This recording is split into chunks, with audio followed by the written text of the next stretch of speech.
the first roundtable of the workshop entitled Informalities in Cultural Production and Circulation in Latin America. You can already see the resonances with José Luis de Diego's conference in the morning.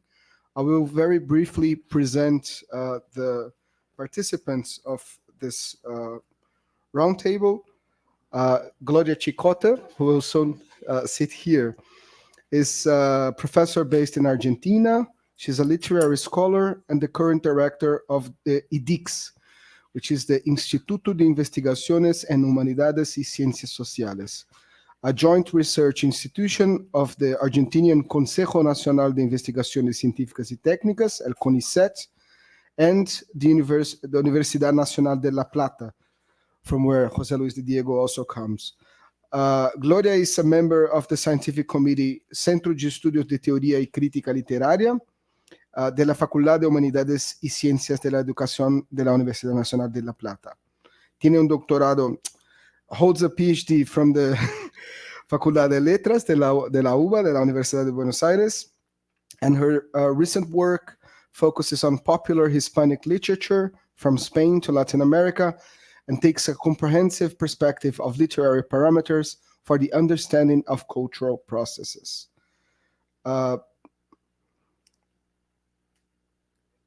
Sitting here on my right is our current German director since yesterday, Peter W. Schulze, who's associate professor of Latin American Studies and director of the Portuguese-Brazilian Institute of the Universität zu Köln, the University of Cologne. He has been already director in 2022, and he's director now again, as I said. He received his PhD from the International Doctoral Program Performance and Media Studies at the Johannes Gutenberg University Mainz. In his doctoral dissertation, Strategies of Cultural Cannibalization, Post-Colonial Representations from Brazilian Modernismo to Cinema Novo. So his thesis received the Georg Rudolf Linn Award in 2015 from the German Association of Lausannists. He's been a visiting professor at various universities, including Universidade Federal da Bahia, Universidade Federal do Ceará, e Universidade Federal Fluminense. His main research interests are the colonial theories and cultural practices. He's also the editor of the book series Estudos Luso-Brasileiros, da Peter Lang Press, e Cadernos do Instituto Luso-Brasileiro. Currently, he directs the research projects Thinking at the Margins, Indigenous and Afro-Brazilian Arts, which is funded by the Thyssen Foundation, and Lusophone Cultural Contracts, Negotiating Conviviality. This has a lot to do with Mecila, as you know, in cooperation with the University of Coimbra and funded by the DAD. Last but not least, my colleague from the FU Berlin, Puo-an Wu, she has a Master's of Arts degree in the European Literature from the Humboldt University Berlin, and is, no, I think this is not updated, this a current doctoral candidate in Romance language in University of Potsdam. Formally speaking, I am not a doctor yet, but only because I haven't published. Okay, so now okay. Thank you for the clarification. And before joining Mecila's Berlin office, she worked as a translator and interpreter, as well as in the International Affairs Office of the Excellence Cluster, Imagine Knowledge Gestaltung.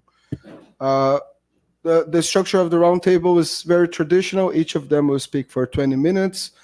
And after that, we'll have time for discussion and smart comments from the audience as well. I think Gloria will start now. Yeah? Yes, it's the same. Or I think it's, is it Peter? Peter, yeah, Peter starts. Thank you very much. Well, thank you, Thomas, for the kind introduction. And I'm going to start right away.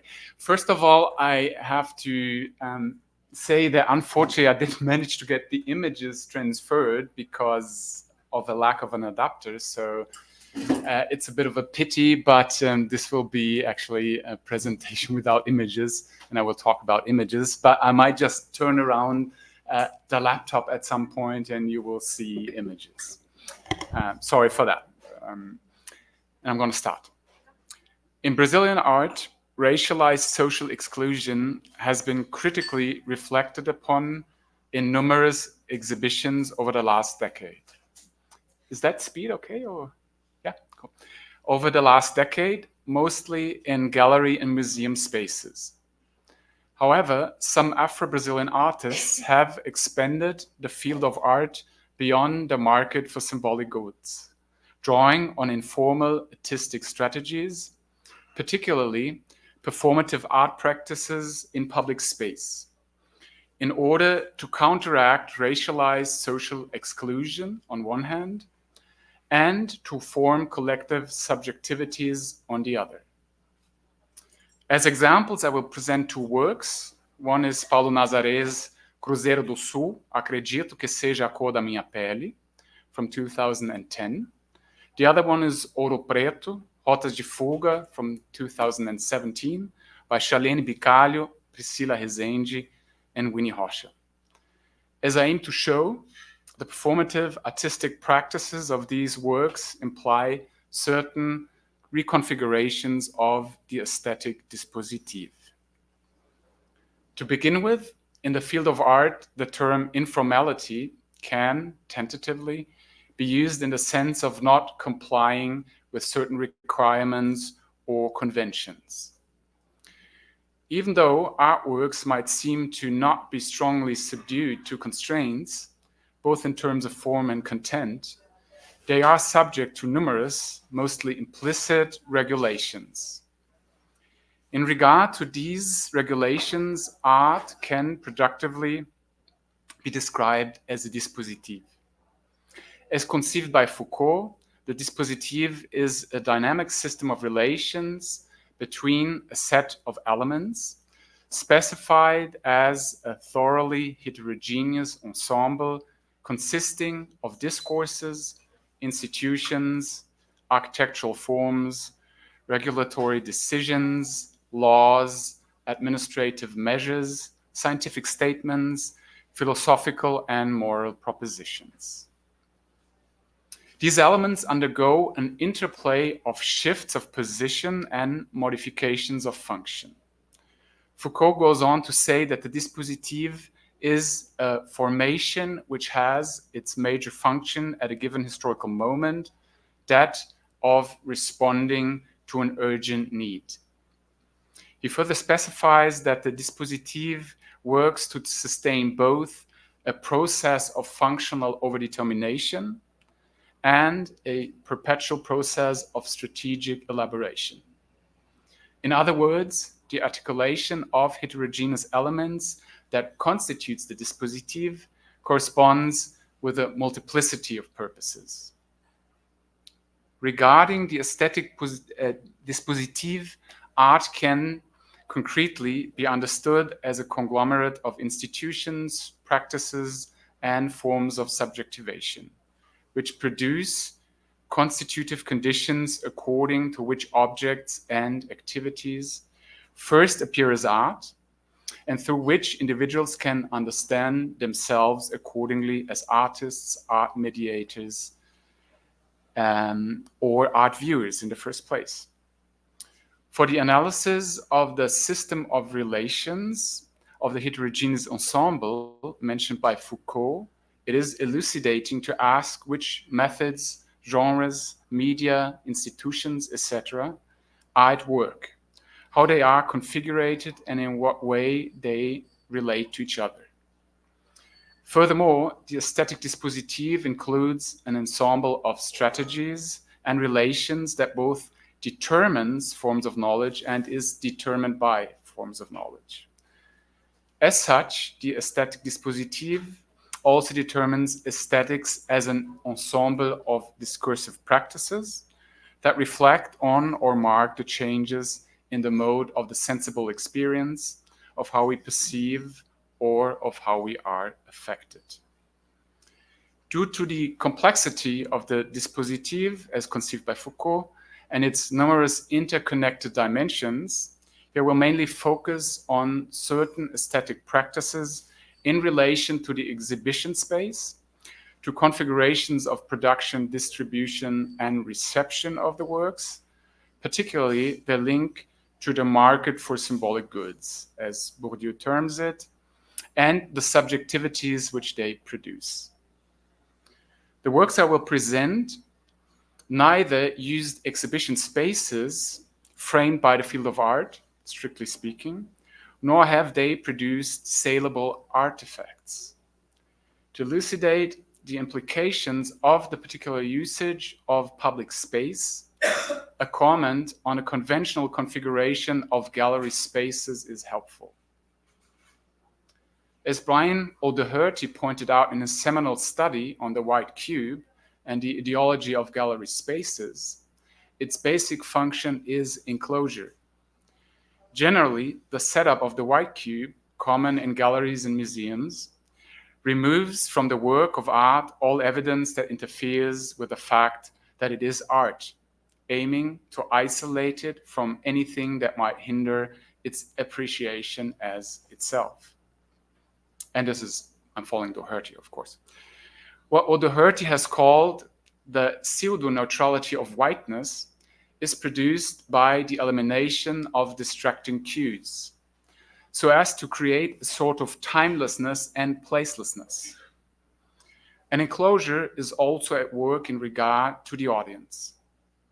The white cube functions as a filter which, according to O'Doherty, and I cite a bit longer citation, which tends to pre-select its audience, keep out the unmoneyed, the so-called lower classes, the uninitiated, and the indifferent.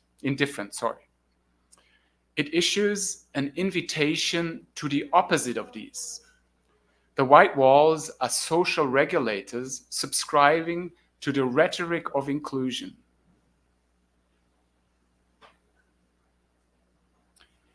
In order to avoid the ideology of the art space as a closed system and to critically engage with socio-racial relations in Brazil, contemporary Afro-Brazilian artists such as Paulo Nazaré, Priscila Rezende, Musa Michele Matuzzi, Jota Mombassa, Charlene Bicalho, and others, many others actually, have, in some of their works, moved away from the institutionalized spaces of the field of art.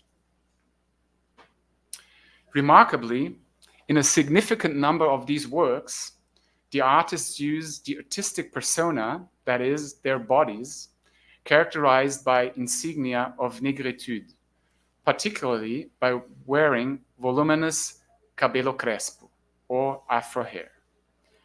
In various works, the afro hair is actually at the core of the performative artistic practices.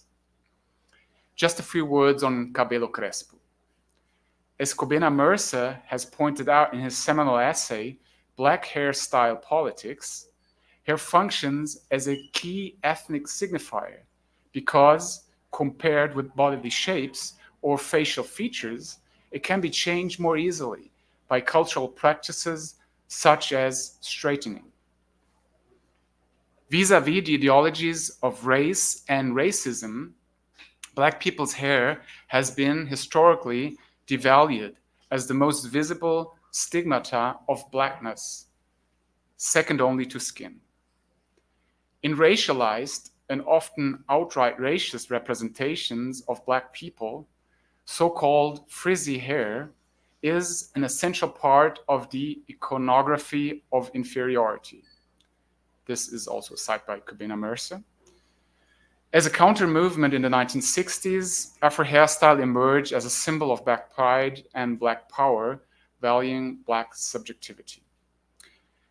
In Brazil, for about 10 years, there is a growing revival of Afro hairstyling, as well as a proliferation of the movimiento negro, not least vis-a-vis the country's quotidian and structural racism. The artist Paulo Nazaré, a pioneer in Afro-Brazilian performance and conceptual art. I'm really sorry for the image problem, but I quickly have to show you an image of Paulo Nazaré. It's just one image of one of his works.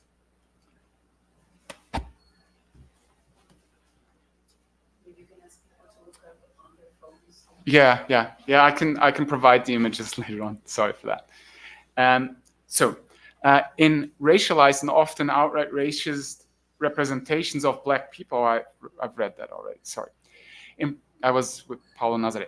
The artist Paulo Nazaré, a pioneer in Afro-Brazilian performance and conceptual art, started to use voluminous cabelo crespo as an emblem of corporeality.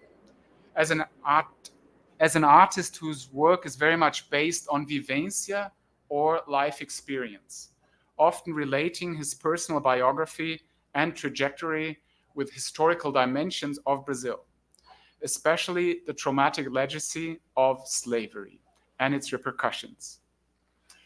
In regard to Nazaré's hair, Maria Angélica Malende aptly noted, como se fosse uma bandeira, usa seu cabelo crespo num estilo desalinhado. Besides wearing his hair in Black Power style, Nazaré's artistic practices actually include several works centered around cabelo crespo. Already during his studies at the Escola de Belas Artes da UFMG in the early 2000s, he carried out performances in the yard of the art school, significantly near the academic directory of this institution, to which hardly any Black people had access as students, nor to mention the teaching staff. In one of his frequent performances, Nazaré sat on a school chair eating with a fork from a plate, full with strands of cabelo crespo, actually his own hair, eating for a long time until his mouth is stuffed to a degree that the hair extends like a second coffer. The performance, documented rather crudely on video in 2005, titled Cabelo, evokes various disturbing connotations, including hunger or near starvation of Brazil's subalterized Black population. The mouth filled with hair, impeding speech, seems to indicate a lack of enunciation. What is more, the sealed mouth, with the hair extending over the nose, arouses terrible reminiscences of a slave iron bit, known in Portuguese as Máscara de Flandres, infamously depicted by Jacques Arago in his painting Punition pour Esclaves, from 1839, bearing witness to the barbaric, dehumanizing treatment of enslaved Africans and their descendants in Brazil. In 2010, Nazaré again carried out a performative artistic practice based on cabelo crespo. During a journey of more than 12 hours from his home in Palmitau, in the periphery of Belo Horizonte, to Cruzeiro do Sul, the periphery of Porto Alegre, Nazaré remained with a big tuft of his own hair inside his mouth that extended to his face, being unable to speak, eat, or drink. The performance during the travel was not framed as art, having had only, supposedly bewildered, onlookers who met him along the way. The performance resulted in a small leaflet with 4 photographic self-portraits. The rather enigmatic title, Projeto, and that's actually part of the title, Projeto Cruzeiro do Sul, acredito que seja a cor da minha pele, and captions which outline the route of the trip, abruptly ending with the phrase 13 de maio de 1888, assinatura da Lei Áurea, data oficial da abolição da escravidão no Brasil, após centenas de revoltas e rebeliões. As in the performance Cabelo, the leaflet critically establishes a connection between the present and the time of slavery in Brazil. Now also in relation to skin color and to the problematic historiographic perspective on the official date of abolition. Highly contested by the historiographic perspective, highly contested by the Movimiento Negro, whereas the protagonist seems muted by the cabelo crespo in his mouth. The leaflet, with a strange reminiscence of a photocomic, was printed on very cheap paper and exhibits a downright programmatical crudeness, with no refinement in its layout, even less an aestheticization, and a text whose spelling and punctuation does not correspond to the linguistic norms, adding to the disconcerting effect of the work. It is noteworthy that the leaflet was distributed by the artist for free in public space, similar to advertising leaflets and handed out in many streets of Brazil by people pursuing this informal and very badly paid job. Since 20 minutes have passed, I think I'm gonna make a rather abrupt cut here, and the other work I promised to describe, I'm not gonna describe, but I just wanna resume that what is at stake here in this reconfiguration of the Dispositif, and as I said, I was just looking at the architectural dimensions of it, and also in a way on production, circulation, and reception.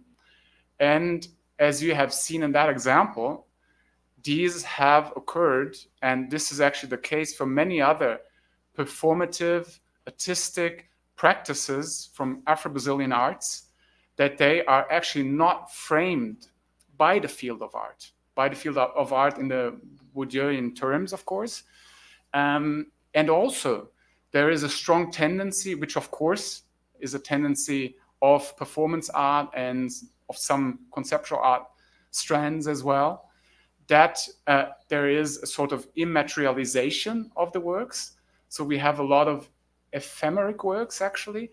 And what is the point here is that we do have works that don't, so to say, produce surplus value.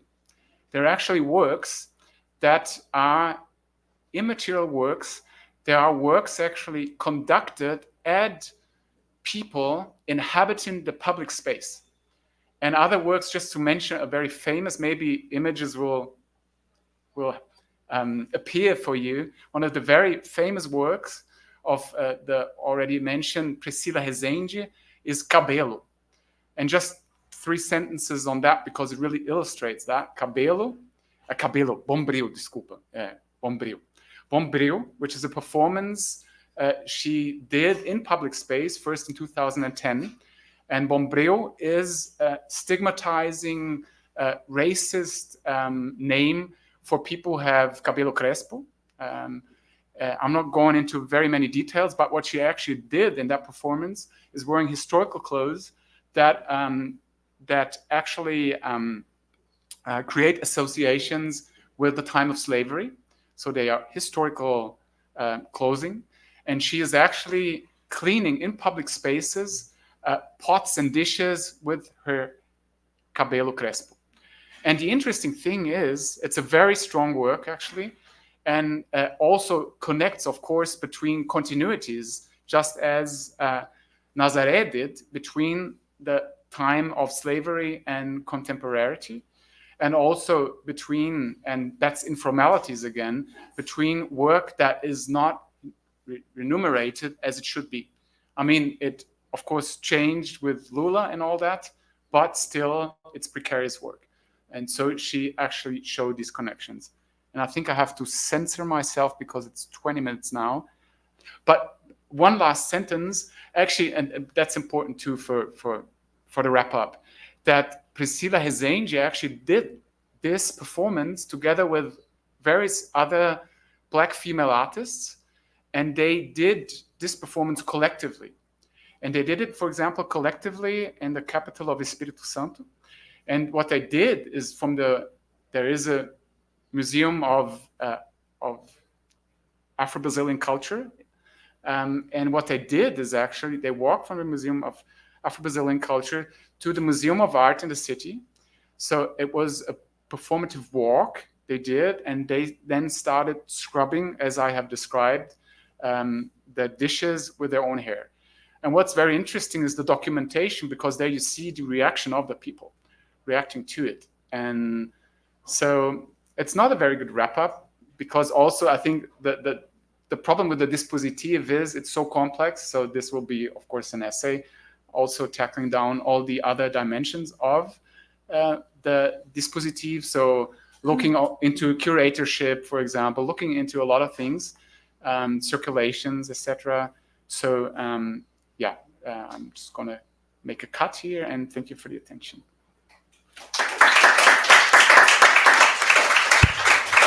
Thank you very much, Peter. Now we'll go with Gloria.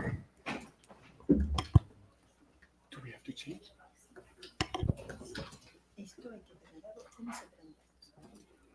Ahí está.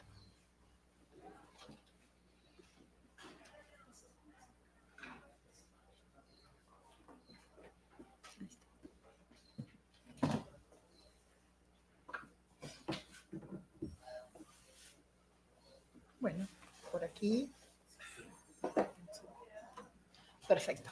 Bueno, muy buenas tardes, muy contenta y muy agradecida de estar una vez más en este kick-off workshop. ¿Qué pasa? Aquí en San Pablo, en estos encuentros que hacemos anualmente para recibir a todos los fellows del año en curso. Por lo tanto, bueno, muy contenta una vez más de estar aquí en San Pablo y quiero agradecer muy especialmente a todo el equipo de San Pablo, especialmente a Tomás y a todo el equipo colaborador por la organización de este Kick-Off Workshop. Bueno, hoy voy a referirme a la literatura popular impresa, informalidades editoriales para sociedades en movimiento. Voy a volver sobre el tema de la industria editorial que trató con tanta exhaustividad José Luis esta mañana, pero desde un ángulo totalmente distinto. Voy a referirme a los intentos de imprentas y editoriales informales que se desarrollaron en las ciudades rioplatenses en las últimas décadas del siglo XIX y las primeras décadas del siglo XX. Voy a estructurar esta ponencia en 4 puntos: actores e instituciones y prácticas culturales en las ciudades rioplatenses de entre siglos, escenas de convivialidad, élites, migrantes y el control de la diferencia, el proyecto educativo, nuevos lectores e industria cultural, y la literatura popular impresa, cómo se manifestó en estas ciudades rioplatenses. El corpus de referencia sobre el que trabajaré será, una vez más, la biblioteca criolla que reunió el filólogo, médico y antropólogo alemán Robert Lehmann-Nietzsche, y que se encuentra en el Instituto Iberoamericano de Berlín. Como ya dije en varias oportunidades, es la colección más importante de literatura popular impresa de esa época de las ciudades rioplatenses, con alrededor de 1000 folletos. Bueno, considero que el concepto de convivialidad es especialmente pertinente para pensar el complejo desarrollo de la cultura argentina entre 1880 y 1920, ya que refiere una intersección de espacio y tiempo en la cual confluyen actores sociales de distinta procedencia, quienes, aunque consiguen crear y recrear prácticas específicas, logran mantener simultáneamente sus improntas particulares de sus culturas primigenias. En las variadas localizaciones de este proceso, entre las variadas localizaciones de este proceso, los centros urbanos de Buenos Aires, Rosario, La Plata y también Montevideo fueron protagonistas de una de las más profundas transformaciones culturales y sociales de su historia, en el momento en que la concentración de masas migrantes cambió diametralmente el signo idiosincrático de su condición de aldeas postcoloniales, convirtiéndolas en urbes modernas.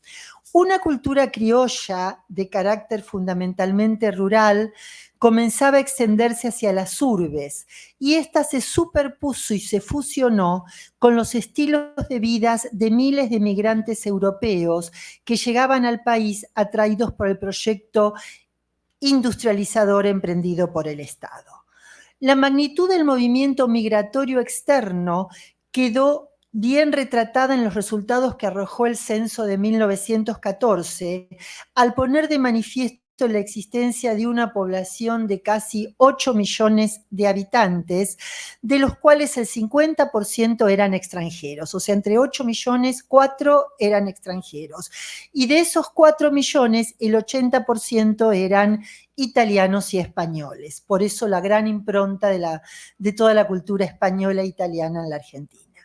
Los flujos migratorios dieron lugar a la constitución de un escenario cultural muy heterogéneo en el que diferentes tipos sociales convivían en una misma geografía de surcos fragmentados. Sin embargo, ese eclecticismo atomizador fue neutralizado en cierta medida por un programa de modernización que tuvo el propósito de contrarrestar la diversidad cultural. A partir de la década del 80, el Estado Nacional emprendió con éxito manifiesto la puesta en marcha de un proyecto educativo que logró hacer descender el índice de analfabetismo hasta un mítico 4% de analfabetos. Este 4% de analfabetos se cree que es un poco forzado, que en realidad eran un poco más, pero de todas formas, a finales del siglo XIX, descendió muchísimo el índice de analfabetismo y provocó la consecuente aparición de un fenómeno totalmente novedoso en la época, al que también se aludió por la mañana, para la época y para la región, el acceso casi masivo a la lectoescritura. A pesar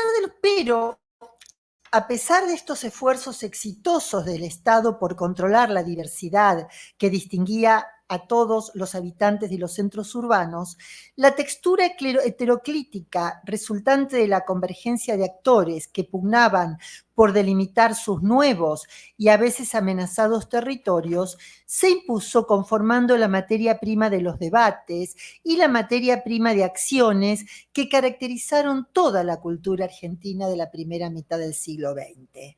La élite político-intelectual, que en ese momento estaba a cargo de la organización del Estado, en tanto artífice de controversiales políticas culturales y educativas, tuvo un papel protagónico en esta conformación de un nuevo imaginario cultural.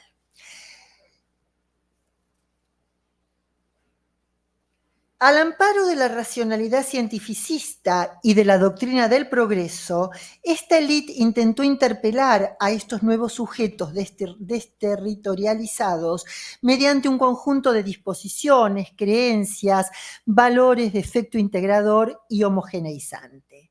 Las estrategias que adoptaron para llevar adelante esa política consistieron en ofrecer a nativos y extranjeros formas identitarias y un conjunto de saberes útiles para la experiencia y para la vida práctica.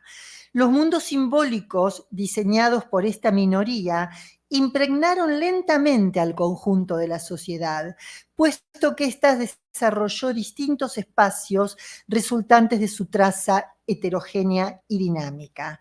Esta conviabilidad en tensión de disímiles actores caracterizó la conformación de la cultura argentina en este periodo fundacional.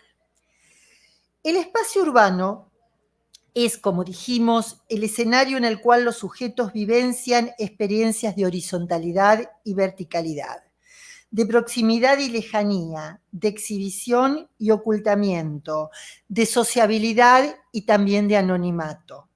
En este teatro germinan los tópicos de los grandes relatos de la modernidad que constituyen la clave para comprender la época, los mitos del progreso, de la nación emergente y también de las distintas revoluciones.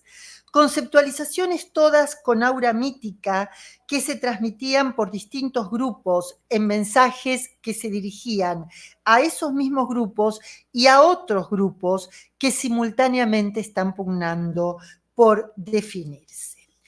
Es muy interesante observar cómo los procesos de urbanización, la educación generalizada, la industrialización, junto con el desarrollo paralelo de muchas organizaciones sociales y políticas, fueron los procesos que reordenaron, según leyes masivas, esta vida social que era muy heterogénea y muy candente en esos momentos fundacionales. Al respecto señala, por ejemplo, Néstor García Canclini, para señalar la importancia de lo que es un consumo simbólico. García Canclini dice que hacer un país no es solo lograr que lo que se produce en una región llegue a otra, sino que requiere de un proyecto político y cultural unificado, un consumo simbólico compartido que favorezca el avance del mercado. Y este fenómeno de la búsqueda de un consumo simbólico fue lo que se concretó directamente en la Argentina, sobre todo en los ámbitos urbanos, con la difusión del proyecto educativo y la consecuente ampliación del campo de lectura que se desarrolló en Argentina casi paralelamente de cómo se estaba desarrollando en los países europeos y también en América del Norte. En virtud del proyecto educativo de Sarmiento, considerado pilar de este modelo de progreso, primer instrumento de modernización y factor esencial de integración de los inmigrantes, se cimentó la base de la lucha contra el analfabetismo y a pesar de las falencias de implementación, fue posible en las últimas décadas del siglo XIX cumplir con estos objetivos de difusión masiva. En el área rioplatense, al igual que en los grandes centros de irradiación cultural del exterior, el final del siglo XIX tiene una paradoja. En primer lugar, fue señalado como la edad de oro del libro, ya que por esa fecha la lectura se convirtió, como decíamos antes, en un patrimonio intangible para la mayoría de la población. Pero paradójicamente, esta primera generación que accedió a la alfabetización masiva y que consideró al libro como un instrumento absolutamente venerado, fue también la última que tuvo únicamente acceso al libro como instrumento único de comunicación, ya que de inmediato el libro tuvo que rivalizar con la proliferación de la prensa periódica, la literatura folletinesca y un poco más tarde con los medios de comunicación masivos como la radio y la televisión. ¿Qué quiere decir esto? Ya desde este primer momento, los editores sacaron rápido provecho de las oportunidades brindadas por la industrialización de la literatura, mientras que en igual medida se acrecentaron las sospechas de los intelectuales sobre qué era este proceso de mercantilización, qué son estos libros baratos. ¿Está el verdadero arte en estos libros? ¿Está la verdadera literatura en estos libros? Preguntas que ya nos hicimos por la mañana. En este contexto, el incremento de la educación primaria provocó un aumento exponencial del público lector a tal punto que en muchos casos la institución estaba a la retaguardia de la demanda de los ávidos lectores que deseaban ampliar sus saberes animados por la posesión misma de la letra escrita. En ese momento, el avance vertiginoso de la lectoescritura, en correspondencia con la masificación de la cultura, la oralidad mantuvo aún su prestigio convocante. A pesar de que la capacidad de leer y escribir dejó de ser patrimonio exclusivo de la élite y pasó a ser un bien común al que todos podían acceder, los nuevos consumidores se apropiaron de la letra a partir de las modalidades instrumentales que tenían resabios de la cultura oral. Por ejemplo, se apropiaron de la letra escrita a través de la memorización. Era muy frecuente la compra de estos cuadernillos para que la gente aprendiera de memoria algunos poemas o para que aprendiera de memoria obras de teatro a las que no había podido asistir.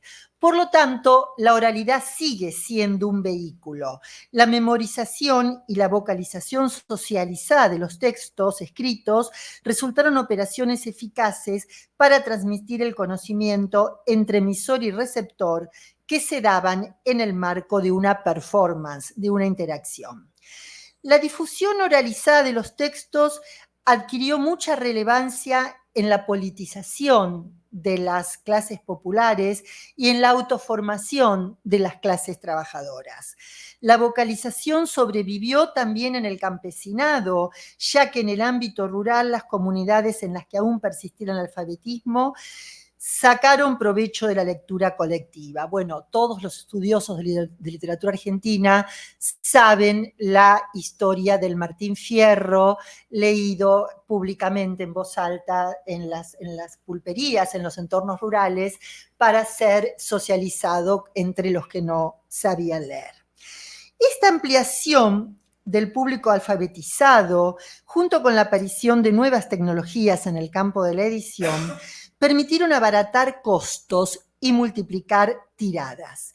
Y permitieron vincular autores y editores en una empresa común que representan algunos de los factores que posibilitaron la irrupción de este novedoso fenómeno editorial a fines del siglo XIX. Aparecen numerosas colecciones de folletos, hojas sueltas, de publicaciones de reproducción semanal, de diverso signo cultural, político, temático, genérico, y muy variados programas cuya difusión se situaba al margen de las librerías tradicionales, ya que se vendían en kioscos, en estaciones de subterráneo y ferrocarril, se hacían ventas a domicilio y se enviaban encomiendas por tren para ser distribuidas en todo el país. Estos textos se agrupan bajo el común denominador de literatura barata, es decir, literatura que estaba al alcance de empleados, oficinistas, costureras, obreros y en general de una población que no estaba sobrada en recursos económicos, pero que estaba abierta a los consumos culturales. Y esto fue una marca muy importante de la cultura argentina. La avidez por la lectura ya desde estos primeros tiempos, aún en las clases populares. El fenómeno de esta literatura, que en muchos casos era hebdomadaria, o sea, era semanal, cobró una dimensión que alarmó a los espíritus celosos de la educación estética y de la educación moral de la población. Se planteó entonces un debate sobre las causas de lo que se conceptuó como una perniciosa enfermedad, como los riesgos de la mala lectura. Y voy a hacer referencia a una encuesta que publicó un periódico en 1923, el periódico La Razón, un vespertino de carácter conservador, que arremetió contra la influencia de este tipo de literatura a través de una serie de notas reunidas bajo el título Literatura pornográfica, ñoña o cursi, nuestra encuesta para averiguar por qué el público, los autores y las casas editoriales facilitan su incremento. La Razón estaba muy preocupada por este tema y responden a esta encuesta prestigiosos intelectuales de la época como Leopoldo Lugones, Ricardo Rojas, Juan Agustín García, José Ingenieros y Manuel Gálvez, también citado esta mañana en su emprendimiento editorial. O sea, están muy preocupados por la proliferación de estos folletos cuyas tiradas llegaban a 100.000 por semana y había decenas, o sea que había un campo de 500.000 lectores semanales que consumían estos 2 minutos. Ya termino. Bueno, esto es realmente es muy interesante y por su magnitud, Y lo importante es que se están diferenciando nuevos lectores o nuevos sectores de lectores. Los obreros, la clase trabajadora, y estos textos constituyen un ámbito de autoformación para ellos. Las mujeres que cada vez se delimitan más como lectoras y como consumidoras, o sea, también la pregunta de la Nación, las causas de por qué esto facilita su incremento, es por supuesto, la respuesta es una respuesta de carácter comercial, porque esto se vende muchísimo y muy bien. Y también un nuevo lector que se desarrolla son los niños. Para terminar, entonces, quiero citar algunos ejemplos de estos folletos. Por ejemplo, esta colección de canciones del payador argentino Gabino Ezeiza, un folleto de poemas de carácter costumbrista, tiene lugar de edición en Buenos Aires y en Milán. O sea, este señor Tomasi es un inmigrante italiano que publica en Buenos Aires y publica en Milán. Y seguramente, y él además es muy interesante porque la imagen de la portada es una imagen totalmente europea, casi romántica, de una señorita, parece un jardín romántico, una señorita tocando la vihuela con una ropa totalmente europea y, por supuesto, como dije antes, canciones de contenido criollo de un payador, de un improvisador argentino afroamericano. Bueno, como ven, acá hay una interacción entre cosas que se publican en Argentina y en Italia, según los costos, según la difusión y utilizando casas editoriales de uno y otro lado. También es interesante ver que está en lápiz la fecha, 1904, y bueno, la falta de precisiones de la casa editorial, la falta de precisiones temporales es una de las características de este tipo de literatura. La literatura pornográfica tiene mucha difusión en la época y ahí también es un folleto que aparentemente se publicó en Barcelona, pero el coleccionista alemán Nietzsche pone con signos de admiración Buenos Aires porque tiene algunas referencias que dicen que en realidad se imprimió en Buenos Aires. No es tan diferente, bueno, acá imprenta y librería americana, también se piden catálogos en general, pero también artículos de librería.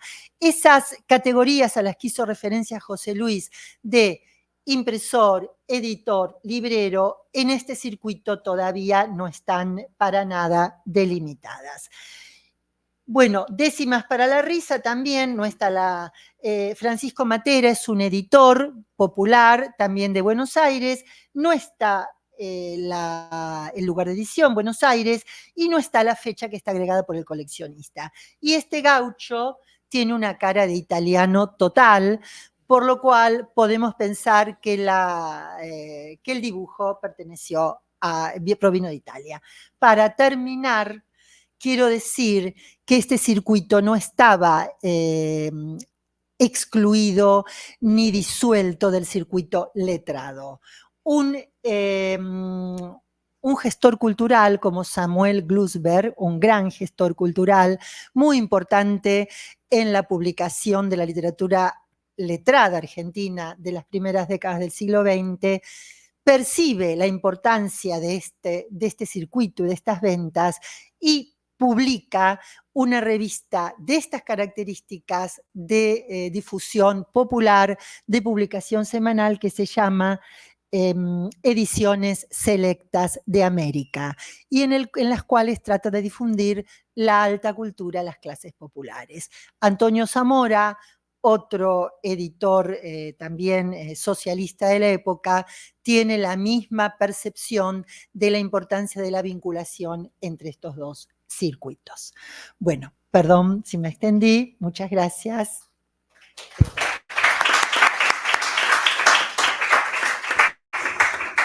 Muchas gracias, Gloria. Pasamos ahora a Puo-an. ¿Te vas a sentar acá? Sí.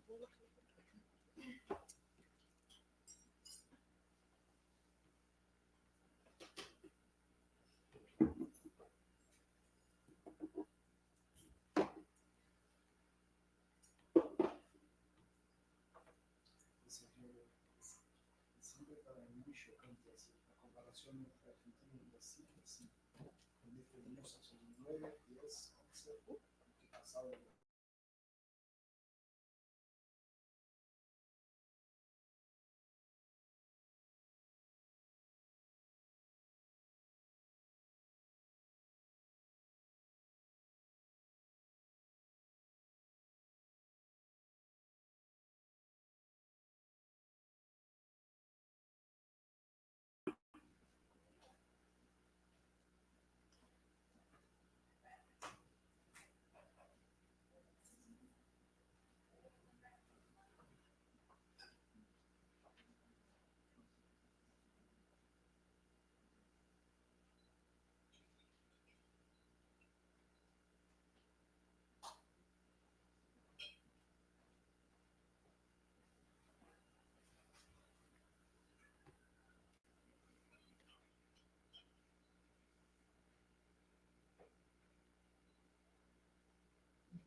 Sí.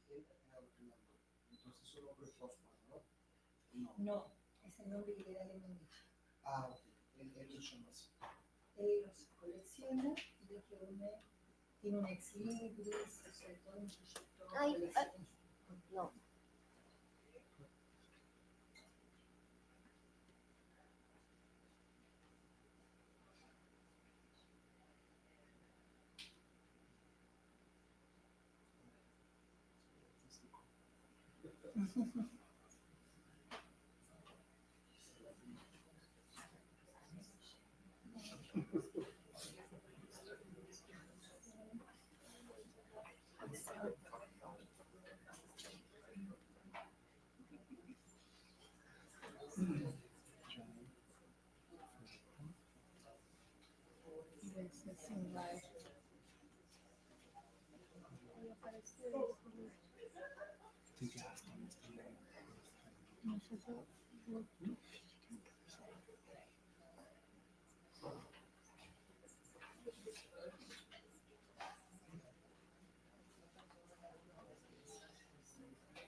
Eu vou ver se eu acho um cabo HDMI, porque eu tinha colocado Bluetooth, eu vou ver se eu acho um cabo HDMI e daí vai direto.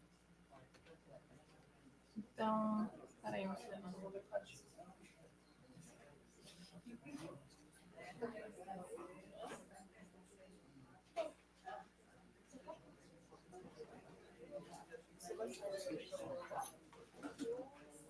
Hacemos una pausa quizá para que se Una propuesta fue que empecemos ahora con las preguntas.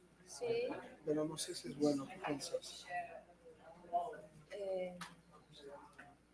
O sea, yo por mí sería lindo si pudiéramos Sí, entablar una discusión, pero si no se puede, bueno, no si lo podemos A ver, hacer. quizás no. Tenemos un minuto. ¿No? Ah. Tá aparecendo ali, Timo. Mas o negócio é o geral, né? Aqueles aqui. Vamos tentar. Ah, sí, sí, sí. ¡No! Claro. ¡Ay!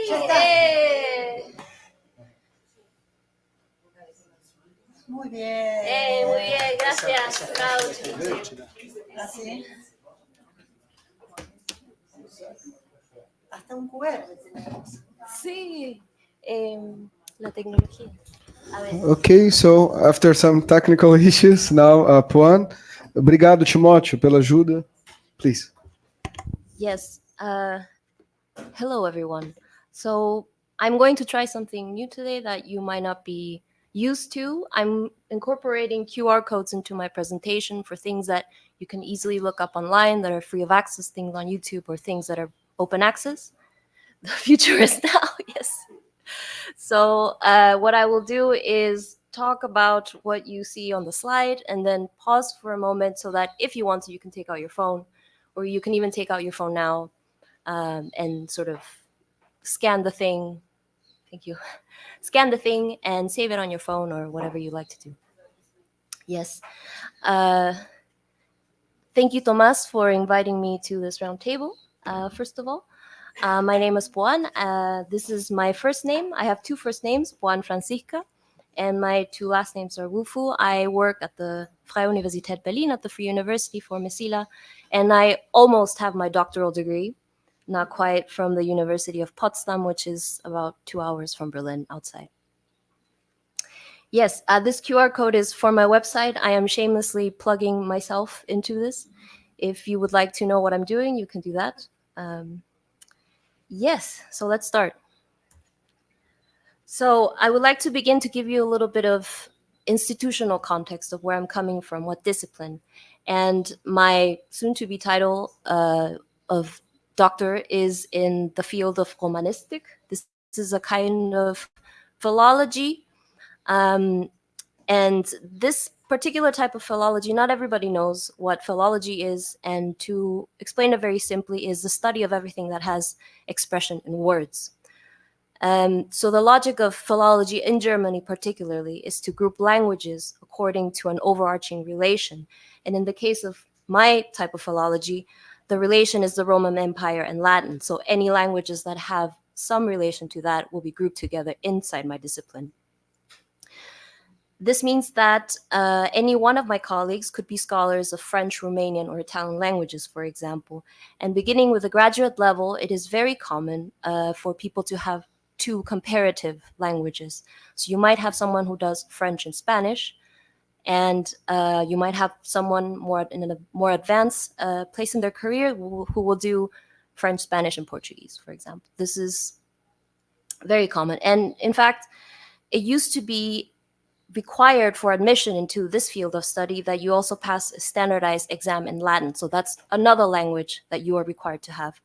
I was very lucky. I began studying, pursuing my doctoral career a few years after this requirement was stricken. So I did not have to learn Latin. That was very lucky. So in addition to all these languages, all the formal aspects of studying Romanistic are carried out in German. So this is another language that we have in there. All of our colloquia are in German. All of the paperwork you have to do for the university is in German. You have to write a request in German to write a dissertation in a language that is not German. So this is, formally speaking, German is a very present language as well. So the result is that any given one of my colleagues will be highly proficient in at least 3, if not 4 or 5 languages. And this is normal for us. And it is not easy. I'm not bragging. I'm just saying after 10 years of study, this is the result. You will speak many languages because you have to. Yes, I will leave aside the history of philology because it's very interesting but very complicated. And in favor, I will instead offer you a practical approach that I hope will be of greater interest to you. Specifically, I would like to advocate for integrating language grouping into both scholarship and teaching. And let me explain why. Within my particular circle of scholars in Potsdam, the issue of the social relevance and academic survival of our type of philology has become an urgent matter amidst budget cuts and dwindling enrollment numbers in the last 10 years or so. In particular, the social sciences have become a sort of baseline for relevance for us, meaning that the question, what can philology do that the social sciences cannot, seeks not only to renew the social relevance of Romanic language philology, but also to ensure our survival. And I think the distinction is also very important that philology is not a science. So, what can philology do? Today, I would like to explore and discuss one possible answer with you, namely that language grouping allows us to access the multiple narratives that inhabit a place, specifically the naming of a place and how this relates to its inhabitants.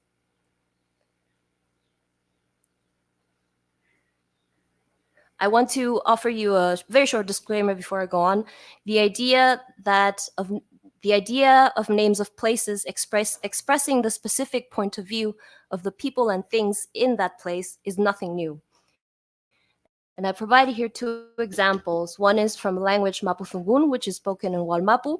You might know it as the Mapuche country that is split between Chile and Argentina. And this word Winca, which I have seen it spelled two ways, one with a H, one with a W. Semantically speaking, it means thief, and it refers to the people who come to steal the land. And you can see here that there's a very particular perspective being expressed in just the name of a person being given a name by the person who is speaking, right? There's a narrative in there. And the other one I wanted to offer you is in the language Han.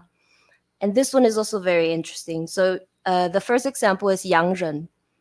And Yang refers to the Great Sea, which now is called the Pacific Ocean, and Ren means person. And this word was used to mean anyone who came from the ocean, meaning the imperial forces from Europe and from the United States. Indiscriminately, this term was used to refer to them. Then, interesting enough, the Yang, this word referring to the Pacific Ocean, became an attribute that was added to anything that was brought by said imperialist forces. For example, Yang Yu, which is a word for potato. Yang is, again, the ocean, and Yu is a potato that already grows there. So it's kind of like saying the Pacific potato or Pacific. Yeah, it's like this. So you have the story that comes from a certain place and is expressed in a word for a place and the people who are from that place. So these are things that have existed for hundreds of years.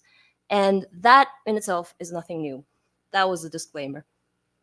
So going back to the subject, which is that the idea, the names of a place contain different voices that tell different stories about that place and the people who live in it, I regard as part of a legacy of Améfrica Ladina. Améfrica Ladina is the name coined by Lilia González in her famous article from 1988, where she posits that Brazil and Latin America in general have a tradition of negating certain parts of its own population as a constitutive part of Brazil and Latin America. So the negation is constitutive of who Latin America, who Brazil is. And this in order to uphold a cultural identification with European whiteness. As such, the idea of a racial democracy or democracia racial, of equality before the law for everyone, is a falsehood, according to González. This is called the ideology of whiteness, or ideologia do branqueamento, which itself is dependent on the belief that only the values of the white Occident are true and universal. And it is also important to note that González, in this particular article, she notes that this ideology of whiteness affects everyone in Améfrica Latina. Yes. So now it's the time if you want to scan. There's a very good website where this picture comes from, and also much information about González's biography, but also a list of publications that I found was very good.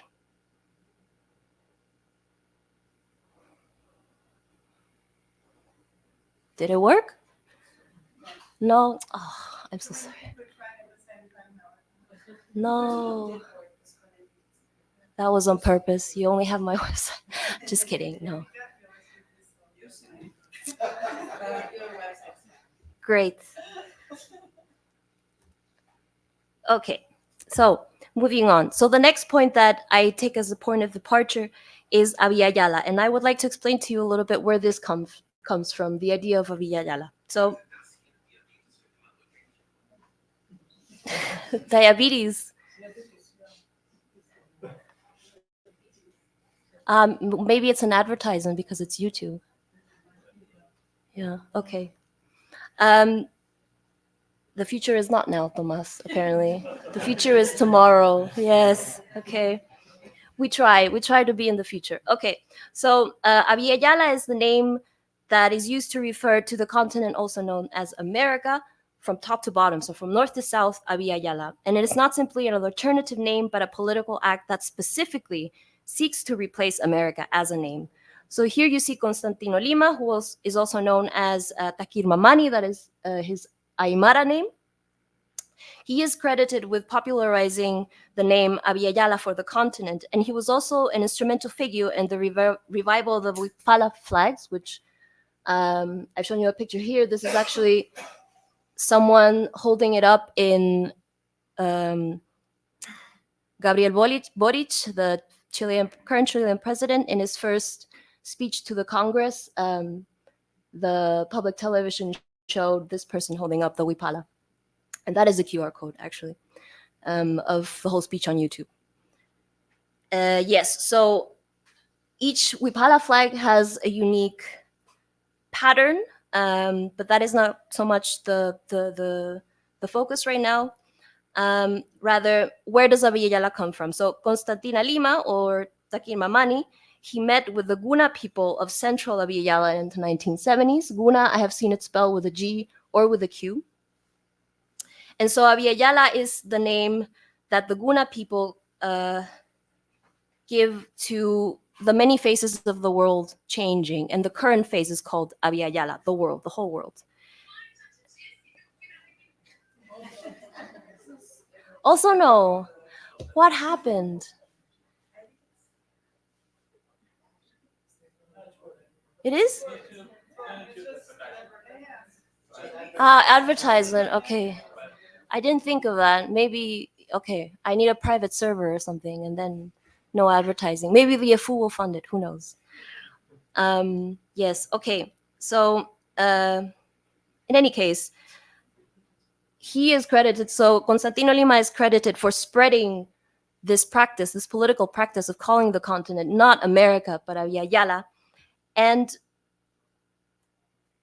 he says, this is a QR code for the interview where he says it, that it is specifically to purge the name of Americo Vespucci or Americo Vespucio.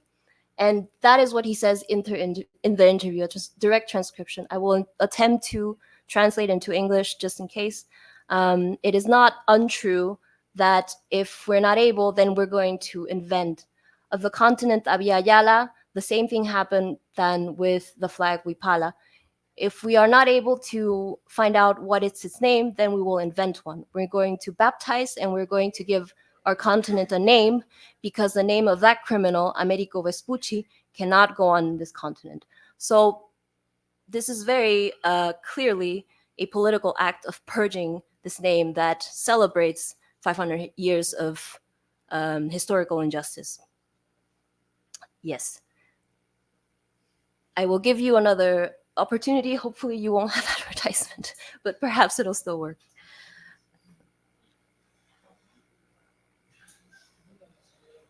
Okay. With a tablet. Maybe the tablet will figure it out. Okay. Yes. Okay. So in both cases, giving a name to a place oneself inhabits is a political act. Yes? Very good. It's very long, but very good. It's very informative. It's documentation of where all of this started. So I recommend watching the whole thing. And yes, in both cases, they answer to the formal name, Latin America, that already exists with a deliberate intent to confront historical violence and destroy oppressive social structures from the point of view of the oppressed. All of this is contained in the act of giving a name to a place. In order to understand the significance of such an act, I would like to invite you to imagine what would happen if these names, these informal names, would replace the formally, institutionally recognized name of Latin America and America. I personally think it would be revolutionary, no less for those of us who work in university institutes that pursue studies on Latin America. An institute of studies of Abya Yala, or a school of theory on Améfrica Ladina, would bring, in my opinion, radical changes to what we do and where we do it. Now, I wanted to give this political practice a temporary name, and I chose toponomías contestatarias because, unlike the Greek-based words toponymia and toponymy in English, both of which exist formally in dictionaries, if you Google it, you will find it, there is no such thing as toponymy. If you Google that, you will not find anything. Topos refers to place, and nym refers to name. By replacing nym with nomos, which refers to rules or order, I want to emphasize that a name can also produce rules and order in a specific place. So the political practice of answering back, contestar, or contesting formally recognized names is fundamentally a practice of answering back or contesting formally imposed rules and orders. So how to carry out this political legacy of Améfrica Ladina and Abya Yala? Both González and Lima made an impact during their political paths in their university careers. So the university is more than a viable place to assert and continue the significance of their political and intellectual labor. González studied philosophy and Constantino Lima studied law. This is why I have integrated the publications of the collective Pólvora into my undergraduate class at the Freie Universität of Berlin. And here I would like to thank Susanne Klenge for allowing me to design my own class titled Culturas Transpacíficas, or Trans-Pacific Cultures. And I would also like to thank the members of the collective Pólvora who are here today, Kamei and Ingi, and yes, hello. And Tami was sick, but I would like to thank all three of you nonetheless for being here and also for giving me permission to show your work in this round table.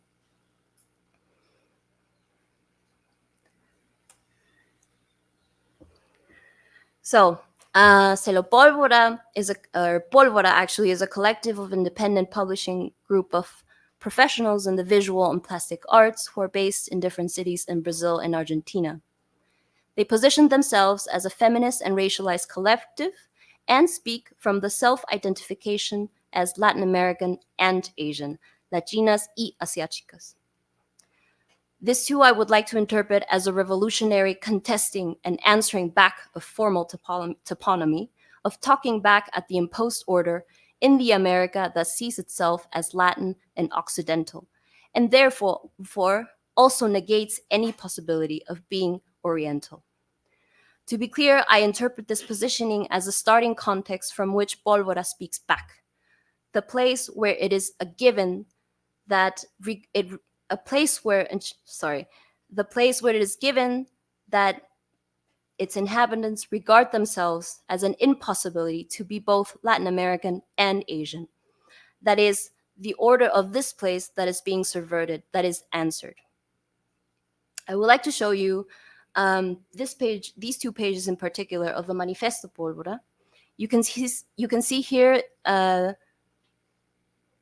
in the right side, you can see the toponyms Ocidente and Oriente, Occident and Orient, are placed in quotation marks. The function of quotation marks is to indicate speech from someone else, someone other than the person who writes, So by putting Ocidente and Oriente in that relationship of someone else speaking, this simple orthographical choice puts into question the validity of the universal gaze from the self-proclaimed Occident over the Orient it claims to see. Indeed, it enables the reader to read this statement as these are not our names for those places, those are the names given by someone else from the outside. Like the manifesto states, the political objectives of Celo Pólvora have the explosive force of gunpowder, itself a product that moved across the world through extensive trade routes. Here's a pause for the QR code. Very good. Oh no, okay. Good, then I think I will have to try to speed through this. I wanted to tell you a little bit about how formally this differentiation between the Occident and the Orient was established after World War II. And the United Nations, which, if you know, was a result of the transatlantic pact between the United States and the United Kingdom of Britain in the 1940s, was established by the victors of World War II. And so the nations that were invited to join at that time were either victors of the war or those who were excluded were territories still occupied by these imperial powers. Excuse me. And one of the things that I looked into was one of the UNESCO's project, which is called, in Spanish, Proyecto General Oriente Occidente, which is kind of like saying General Project East and West from the 50s and the 60s. And the documentation of these sort of sessions about the funding that would come from this project, it is defined that the Occident is this modern, technological, scientific Europe, and the Orient is an ancient, traditional, everything that is not Europe. And both are defined as civilizations that are based on written tradition, meaning that any culture that was not written was not deemed a civilization and therefore not fit to be its own thing. Everything is in the article that I cite here. It is open access. You can download it and have a read. It is in Spanish. So, and all of this I say because what the context of what I see as pólvora coming from is living in this contradiction of belonging to two civilizations, even though that definition came only from one side. And I wanted to show you that there have been others individually and collectively who have also tried to contest and answer back. I want to show you here on the right side, Tusanaje. This is in Peru, but also in Spain.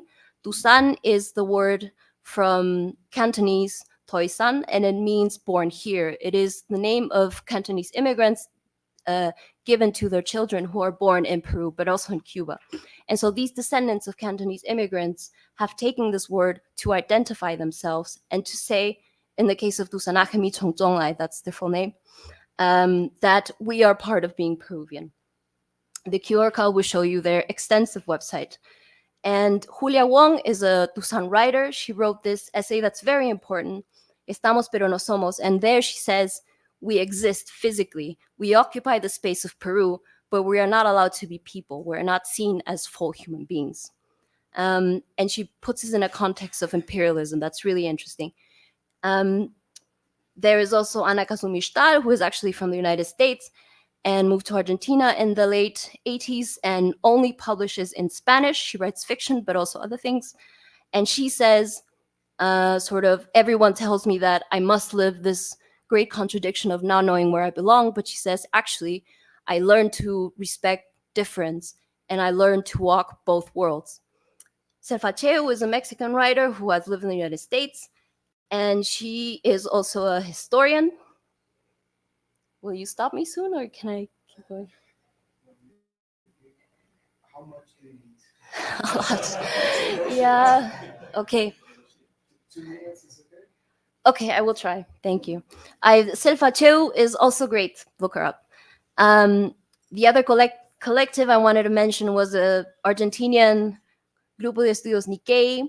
headed by the two people that I have written here, and they're in Buenos Aires. And what they've done is to say, we are a culture of fusion. And not only that, we see life from both sides of the coast. And they do this play on the writing of Nikkei. So the Nikkei is the standard romanization of Japanese, and Niquey is more akin to the spelling you would use in Argentina. And they've also played with the kanji, which is one of the Japanese writing system. The first one means of Japanese lineage, but the second one means second generation, because ni in Japanese is a homonym for Japan, and also two.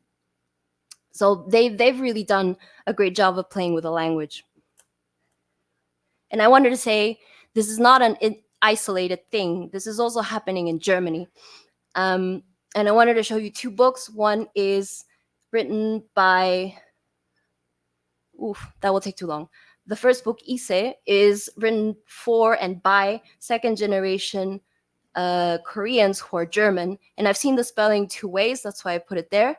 And on the right side, you have the Austrian writer Anna Kim, who refused to write about Koreanness for the longest time until she said, my anger has subsided, I can now talk about this. And she has developed this whole language to describe what it is like. One thing that I wanted to tell you about is Schattensprache. Schatten is shadow. And what she says is the language we speak at home is like a shadow. It always follows me. And it has to do with emotion more than communication. Whereas the language of outside, German, is also communication, but it is not the language of the intimate, it is the language of the world outside of my family. There's the interview if you want to do it. The code is there. I had something really funny and interesting about how Turkey is also in Asia, and it doesn't make sense, but I think maybe we'll have to skip it. But this was just to show you that, yes, Turkey. This is Idil Baydar, and she is a West German. Her parents are from Turkey, and she is also categorized as Asian and racialized in a very strange way because she lived in Antigua, which used to be a colony of Britain, and there she is white. Whereas in Germany, she is Turkish, therefore Asian. So why does the geography make any sense at all? It doesn't. That's sort of what I wanted to say. And maybe lastly, the last point is that I've done a bit of research on where the term Asia comes from. And according to this very respected German historian, actually Europe invented the word Asia, and there is no evidence of anyone in Asia ever using that word before the Europeans sort of came in and forced their things into this piece of land. And the other interesting thing is that everything that he cites for this idea that Asia was invented is either from the United States or from the United Kingdom, and it is in English. So there's a lot of geopolitics that come into play here. And the other interesting thing is that the book that he cites the most, which was written in a university in the United States, says that Europe was used by the ancient Greek to mean themselves, and Asia was just sort of a general direction towards the sun. And this was taken over by many people, such as the Germans, so that now they're just saying here, but the here moves around, and the there remains in the same place. Yes, and Germans do not speak Greek, and still they think they're European. So that's kind of yeah, if I had more time, I think I could explain it better, but maybe you get what I'm saying here. That Germans are basically identifying as Greek by saying that they're in Europe, which makes no sense, but it does. Yeah. Exactly. Like this was our past, but it's not. You don't speak Greek. How can that be? And yet it is. So, okay, and now really I will stop. I wanted to go back to language grouping to show you that the grouping itself can be manipulated. And it's very interesting when you start to group languages according to other relationships. So what I've done is say, let's group the languages by trans-Pacific relations. And here's a picture of a bag of potato chips I bought in Berlin. It is imported from Taiwan. You can see, can you see the mouse? Here it says Taiwanese snack. And all these three things mean potato, actually. So, 坡得多 is the phonetic translation of potato, which is a word in English that comes from patata, which comes from Spanish from Spain. And then you have here what I had told you. Oh no. Okay, bye. I guess. Here. Okay. This one is what I had told you before. Yang yu, the potato from the ocean. And then you have in English potato chips. And then you even have the flag of the United States of America, because this was the imperial force that had the most influence over the island of Taiwan from the 50s on, if you know a little bit of history. And so it seems that Taiwanese people think that the potato comes from the United States of America, and they've even taken the word potato to mean the original name, which is not. It is the Quechua papa. So if you group these languages together, right, you have Han, you have English, you have Quechua, and you have Spanish. You can see that things that we think are mundane, such as potato chips, which, again, I bought in Germany, contain history of the entire I need world. to interrupt you. Yes, I'm so sorry. That was it. Thank you for listening.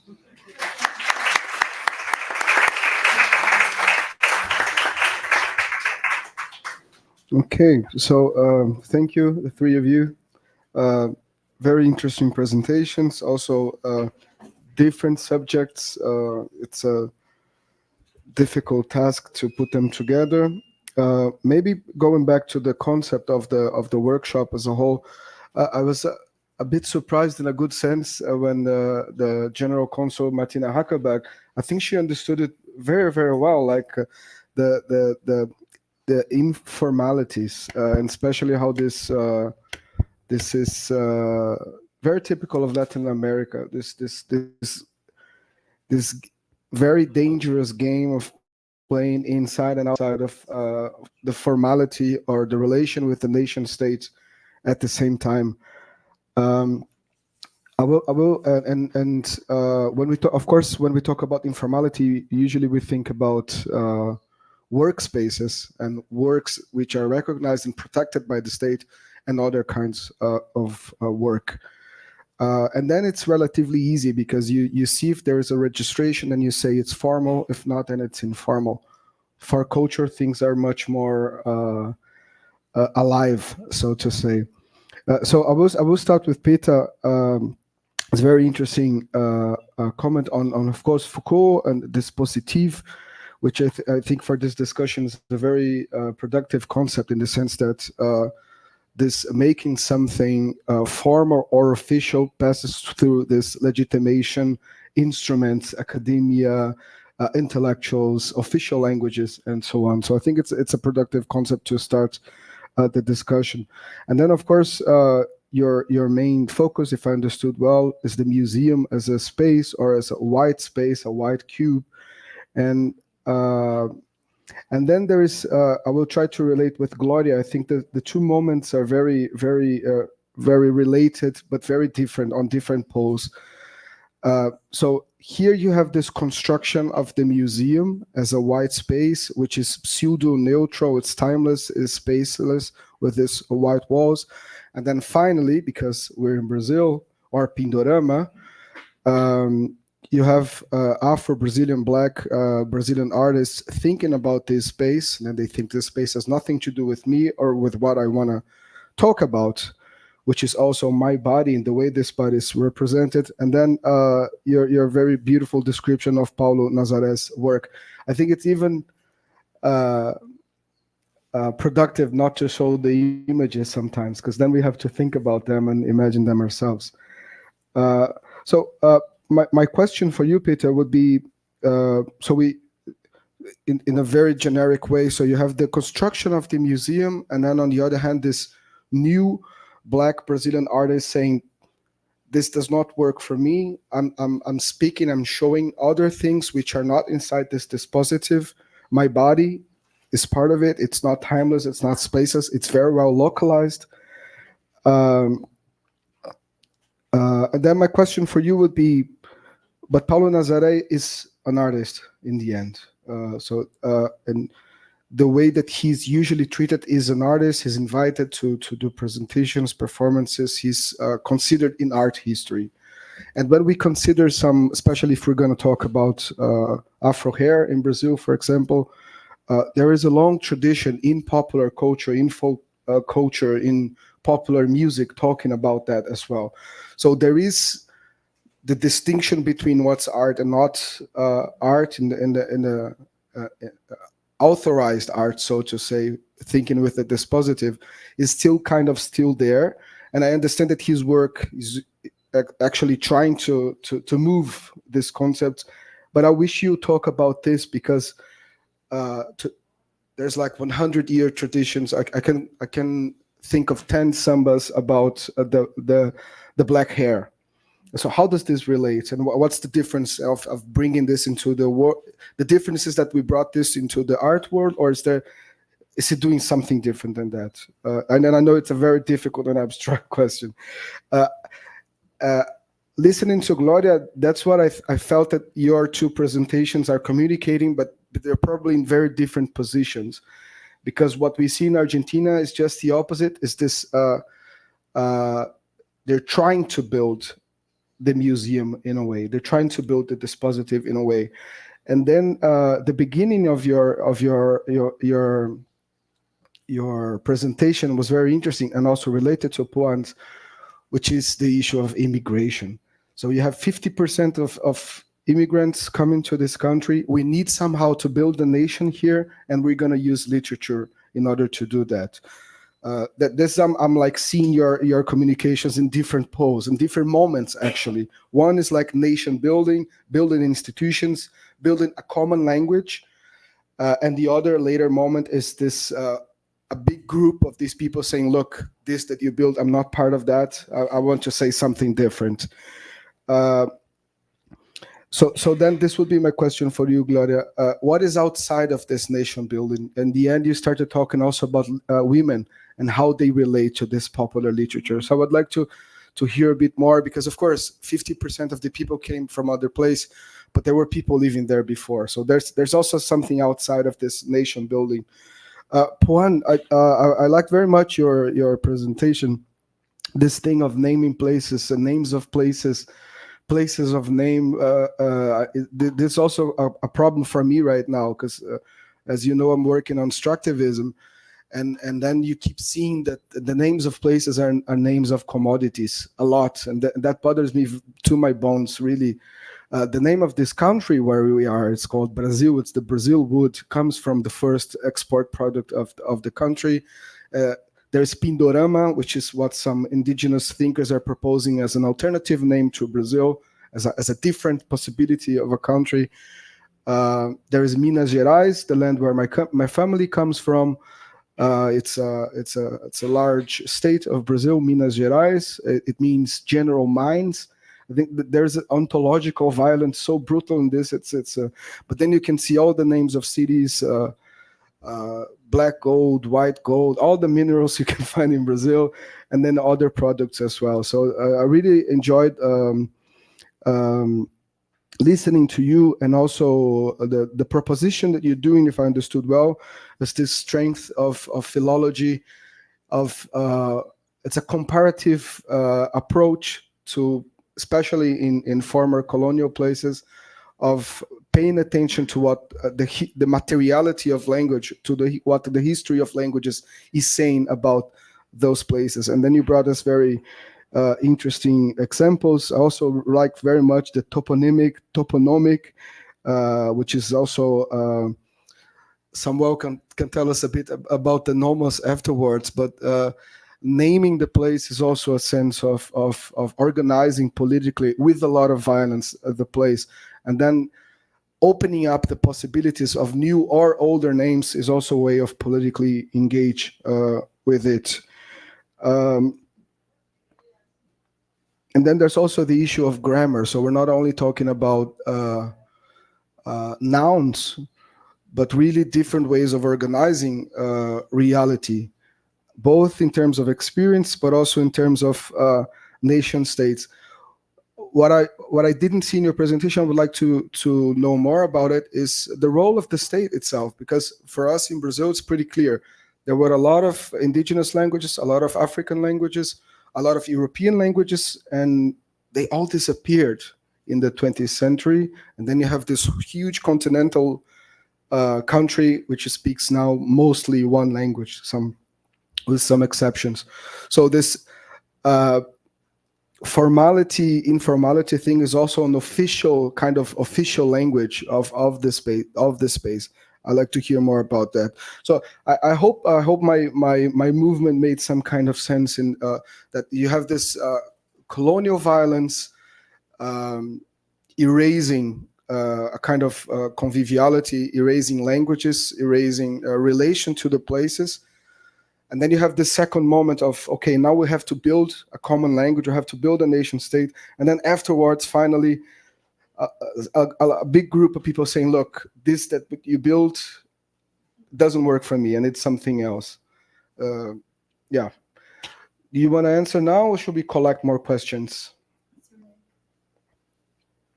Maybe let's collect to give you some time to. Oh, and I should be speaking there. I'm sorry, on that No, microphone. it It's works, working? yeah. Okay, great. Okay, so I would like to ask you if you have questions, and you can ask in Spanish, English, or Portuguese. If Portuguese slow for our two Spanish-speaking friends, and I will ask you to please come here because there is a live transcription going on, so you need to speak at the microphone. So, yeah.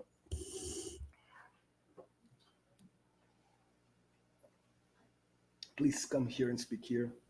Do you the first?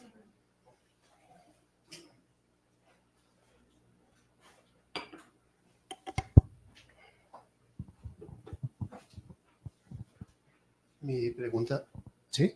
¿Así? Mi pregunta es por Gloria. Estamos contextualizando nuestros temas con el término de la informalidad, ¿no? Y la literatura que nos ha presentado, el primer cualificativo que se me ocurre no es informal, sino es popular. También lo ha utilizado mucho, ¿no? Y nadie le va a contestar que sea literatura popular, pero es literatura informal, me pregunté yo, ¿no?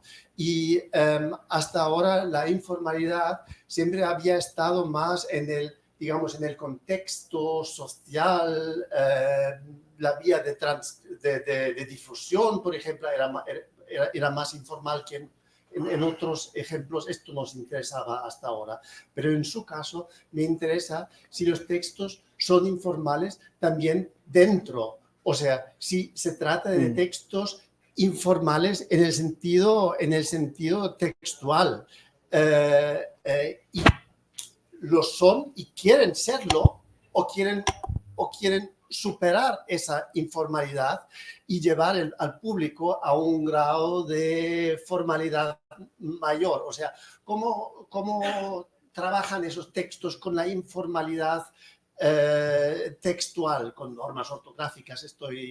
Me estoy refiriendo, dialectales, esa lengua de los payadores, hasta qué punto. Bueno, ya me he entendido. Sí, muchas gracias. No, es que estamos casi. Hay una transcripción. Eso es necesario hablar acá, cerca del computador. Por favor. Bárbara y después Fernando. Y después Natasha. ¿Y tú también? Ah, perdón. Desde allá. ¿Así? Sí, no tiene que ser.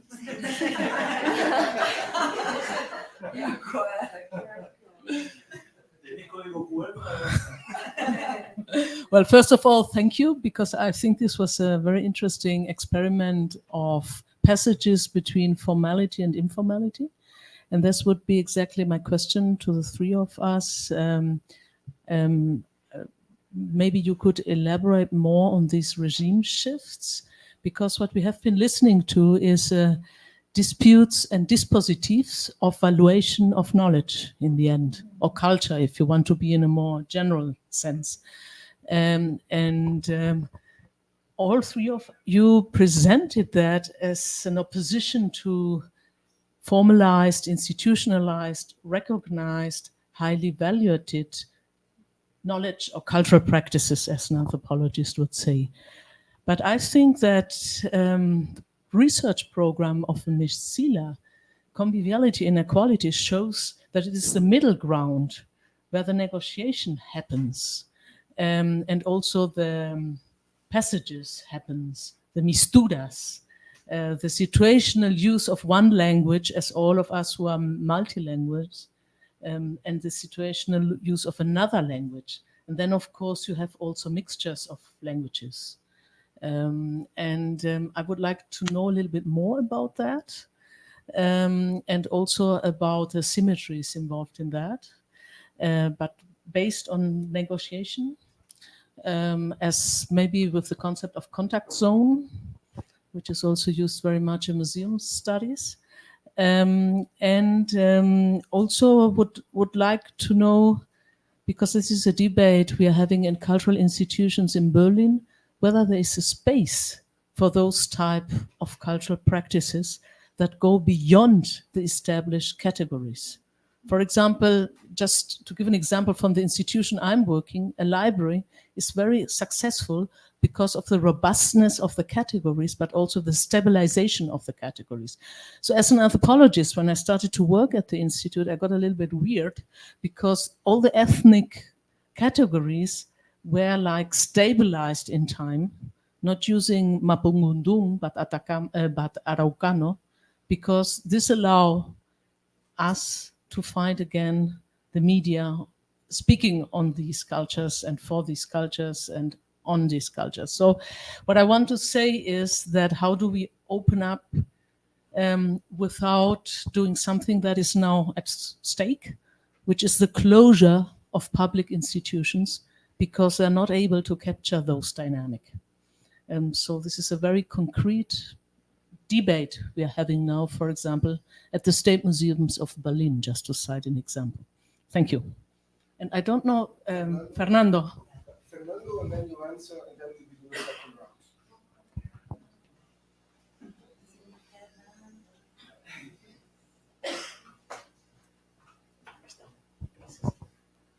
Yeah, yeah. Thank you very much for your presentations. Well, I was thinking a little bit also like Tomas did in how can I combine all these three presentations, and I thought that if I understood Foucault well, the word dispositif means it's also directed to a specific historic period. So it's an enclosed word that is talking about a specific historical episode. So, and we have here like three different episodes, and I wanted to maybe to propose or to tell you maybe to think also this in this Ferdinand Braudel longue durée conception. There is the Bolívar Echeverría, a Mexican Ecuadorian philosopher, who speaks about the subsequent shocks that modernity constantly is impregnating on our continent. So I think we could maybe talk about different shocks that modernity was giving here.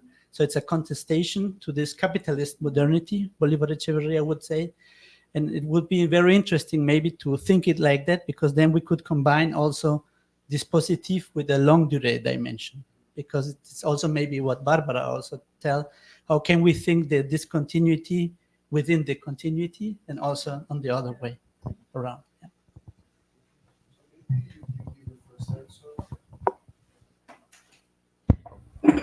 Well, thank you kindly for these great questions. I will start with the end of it. You're completely right, Fernando. It's actually, Foucault speaks of an urgent need. These are the words he uses.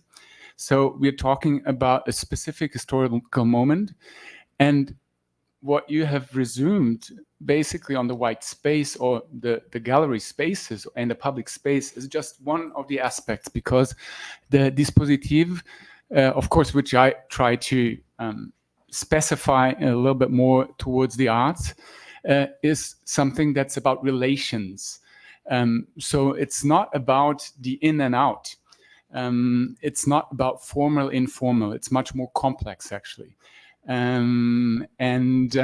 Also Foucault talks about the multiplicity of different purposes. And they're actually, of course, just like and it's not, I thought it was important to use the dispositif because it's not just about discourses in terms of language. And I was looking at one of the elements he mentioned, which is architecture, basically, which I was looking at these spaces, public space and the museum space, which is a space of exclusion.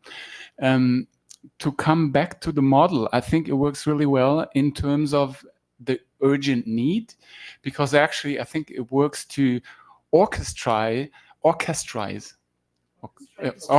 thank you. To orchestrate, sounded wrong, to orchestrate actually different fields in society and different movements. So, and it's very interesting that the borders that are usually drawn between different social spheres, between the arts and between work life, etc., they're actually being transcended. So, for example, Charlene Bicalho, for example, who is this artist who is constructing, and that's a very important thing, about new subjectivities and forms of perception. So it's about creating collective subjectivities. And Charlene Bicalho, for example, she is active in the Orgulho Crespo movement, which is the pride in the Afro hair, and at the same time, and so that would not be in the realms of aesthetics. It would be in the realms of a social movement. But then on the other hand, and this is about transcending these borders, it's about aesthetics and it's about art, because actually these hair styles are art forms.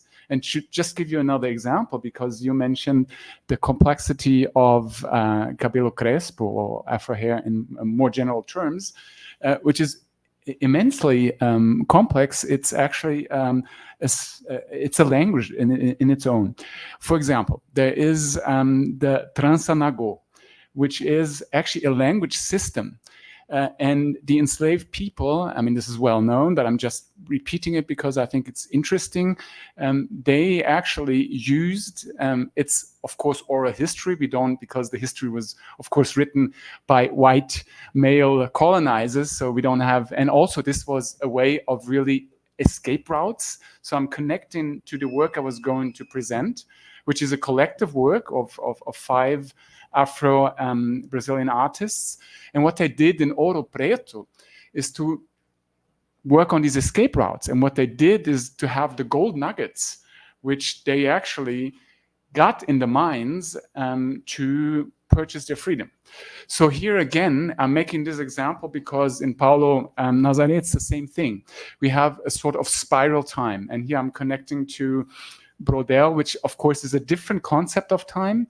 And Leda Martins, she actually used the concept of this spiral time a lot. We have these ideas of spiral time, of course, in indigenous cultures as well, but in Afro-Latin American and cultures, and I'm not generalizing, there are a lot of different complex cultures, but there the spiral time is very important.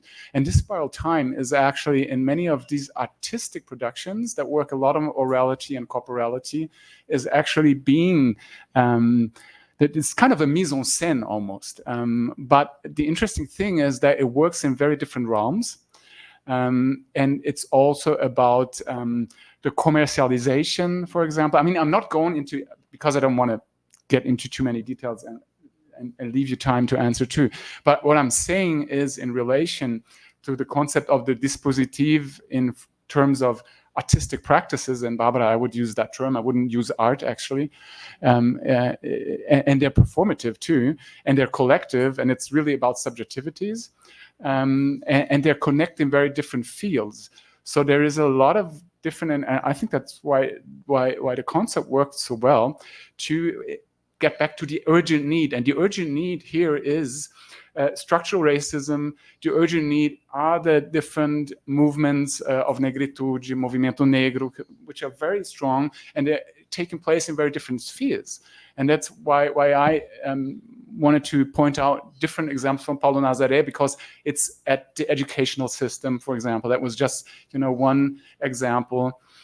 And I think I'm going to stop here, but I think it's a very interesting concept. Actually, I mean, this concept has been used a lot. There's nothing new about it, but I think the interesting thing is that is a tool, actually, an epistemic tool, so to say, an analytical tool, to understand Afro-Brazilian arts, for example. I mean, we could understand different things with it as well, but I think it works quite well to get really the subtleties. And for example, looking at financial, for example, circulations. There's a lot of different aspects, actually. It's not just aesthetics.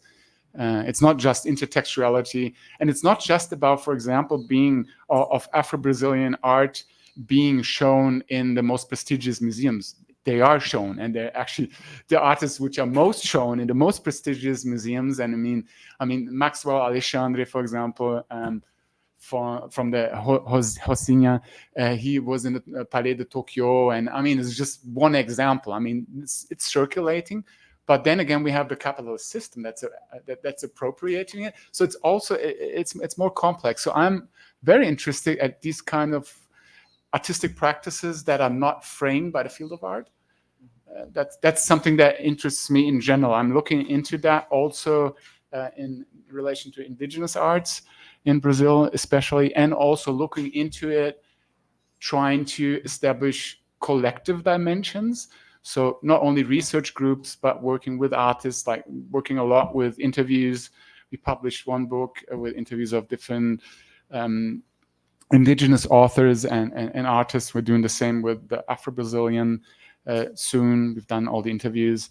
And so it's also a way of, and also we're working on, we create an essay film. We're working now on the publication with Rodorado Rico from the Makushi people of translation of Amazonian poetry into different languages, not only from Portuguese in which it was written, but to translate back into Makushi, Wapixana, etc., in which it hasn't been written, but actually the authors are from these ethnicities. So it's really trying to get into different kind of epistemic grounds, so to say. That's a bit of the main project. So yeah, I think I've extended too much, sorry. Bueno, como tenemos poco tiempo, voy a tratar de responder en forma conjunta y breve. En realidad, yo lo que me propuse es mostrar cómo una sociedad en movimiento y totalmente nueva, como la Argentina de fines del siglo XIX y principios del XX, podía ser centro de esta paradoja de la modernidad, de esta gran paradoja, que es que por una parte hay políticas fuertes del Estado que posibilitan el acceso masivo a la lectoescritura. O sea, tenemos una población, un índice altísimo de personas que pueden leer y escribir, sobre todo leer más que escribir. Pero paradójicamente, esas personas no se subordinan a las lecturas que les ofrece la política estatal, sino que son agentes ellos mismos de nuevas necesidades de lectura. Y ahí es donde aparecen nuevos públicos con necesidades que imponen sus necesidades, que imponen sus deseos, que imponen sus sentimientos, que imponen sus pensamientos y sus perspectivas sociales y políticas, que muchas veces están en contradicción con lo que la élite que propuso y que, bueno, que llevó a cabo ese proceso de difusión cultural quería imponer. Bueno, ¿qué es lo que se impone? Una variopinta posibilidad de géneros, temas, receptores, tanto temas criollos como europeos, géneros ya sea poesía como narrativa, como teatro, y también la presencia de nuevos actores sociales que imponen sus gustos. Entre ellos se destacan personas que masivamente no habían accedido a la lectura hasta ese momento, como los varones pertenecientes a la clase trabajadora, o sea, los varones obreros, que cada vez se autoforman más, se preparan más para su militancia política, sindical, etcétera, y también para su militancia en la disputa social. Las mujeres, que hasta ese momento también habían accedido poco a la lectura, sobre todo las mujeres de las clases populares, que comienzan a imponer manuales de sensibilidad, manuales de comportamiento, cómo dirigirse a los enamorados, cómo saber tener noticias de la burguesía, de las prácticas de la burguesía, tener noticias de la práctica de la nobleza en Europa y tener noticias sobre todo de todo el mundo de la farándula, de las actrices, los actores, que se empieza a poner muy de moda y se empiezan a imponer como modelos de costumbre. Ya no es la reina de Inglaterra la que impone la moda, sino la actriz de Hollywood, ¿no? O sea, todo eso empiezan a imponerse como prácticas culturales en las clases populares. También, paralelamente, los niños. El niño cada vez más se diferencia como un sujeto de lectura, un sujeto específico y también como un sujeto muy interesante para el mercado. Cada vez más hay un merchandising dirigido a los niños, a las mujeres. Bueno, todo eso está muy relacionado con el consumo. Pero, ¿cómo se conecta esto con la informalidad? Un poco lo que preguntaba Roger. Sí, estas prácticas son absolutamente informales desde todo punto de vista. No hay atribución de autoría. Muchas veces poemas muy conocidos o cuentos sumamente conocidos, poemas, por ejemplo, románticos, aparecen publicados sin atribución de autor, como anónimos. O bueno, por supuesto, los textos criollistas, todos los textos de Hernández o de Gutiérrez, muchas veces también aparecen sin atribución de autor. El Martín Fierro aparece en prosa, por ejemplo. O sea, no hay respeto por los géneros, no hay respeto por los autores. O sea, es un elemento candente que pasa de mano en mano sin ningún prejuicio. Y la lengua también, exactamente. Bueno, la lengua en primer lugar, no hay ninguna, también tenemos que pensar en una Buenos Aires que es una Babel de lenguas, una Buenos Aires de principios del 20 en la que se habla todo, en la calle se habla todo, y eso nuestros abuelos nos los contaban. Nuestros abuelos inmigrantes nos los contaban, cómo se hablaba el castellano junto con el italiano, el francés, el inglés, todo se hablaba muy mezclado. De ahí surge el lunfardo, de ahí surge el cocoliche, y todas esas lenguas aparecen, por supuesto, incluidas con muchísima informalidad, con miles de errores ortográficos, porque no les importa, hay una urgencia de comunicación. Ahí está la informalidad, en que no se fijan lugares de edición, no se fijan años de edición, no hay atribuciones de autorías a veces falsas y hay una vacilación lingüística constante. Es también, y con esto termino, importante decir que esto se termina en la década del 20.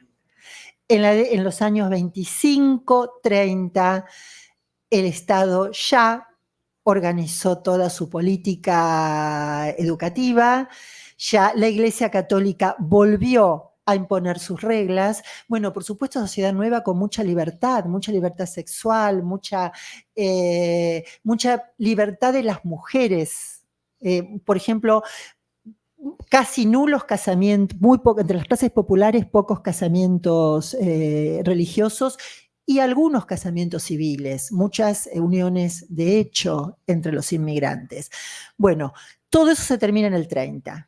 En el 30 vuelve la Iglesia Católica a reglamentar la moral, el Estado ordena el concepto de la argentinidad y la lengua se normaliza. Basta de hablar mal, basta de influencia del italiano. La Real Academia Española con la presencia fundamental de Menéndez Pidal y Ricardo Rojas, se ocupan de un proceso de normalización de la lengua y las grandes disputas de Borges, Américo Castro sobre la lengua de los argentinos. Así que bueno, es un momento que se acaba, llega un momento que se acaba, y eso es interesante. Gracias.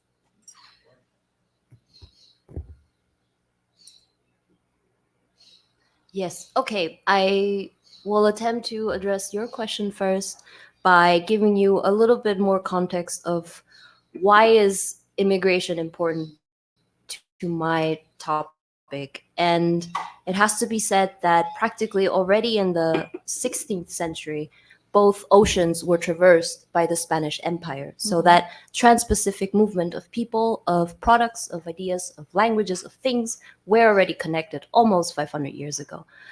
So you have a very famous route that ran from the Philippines to now Mexico. And this was the primary route of how this cross-ocean movement happened. And it is, again, almost 500 years old.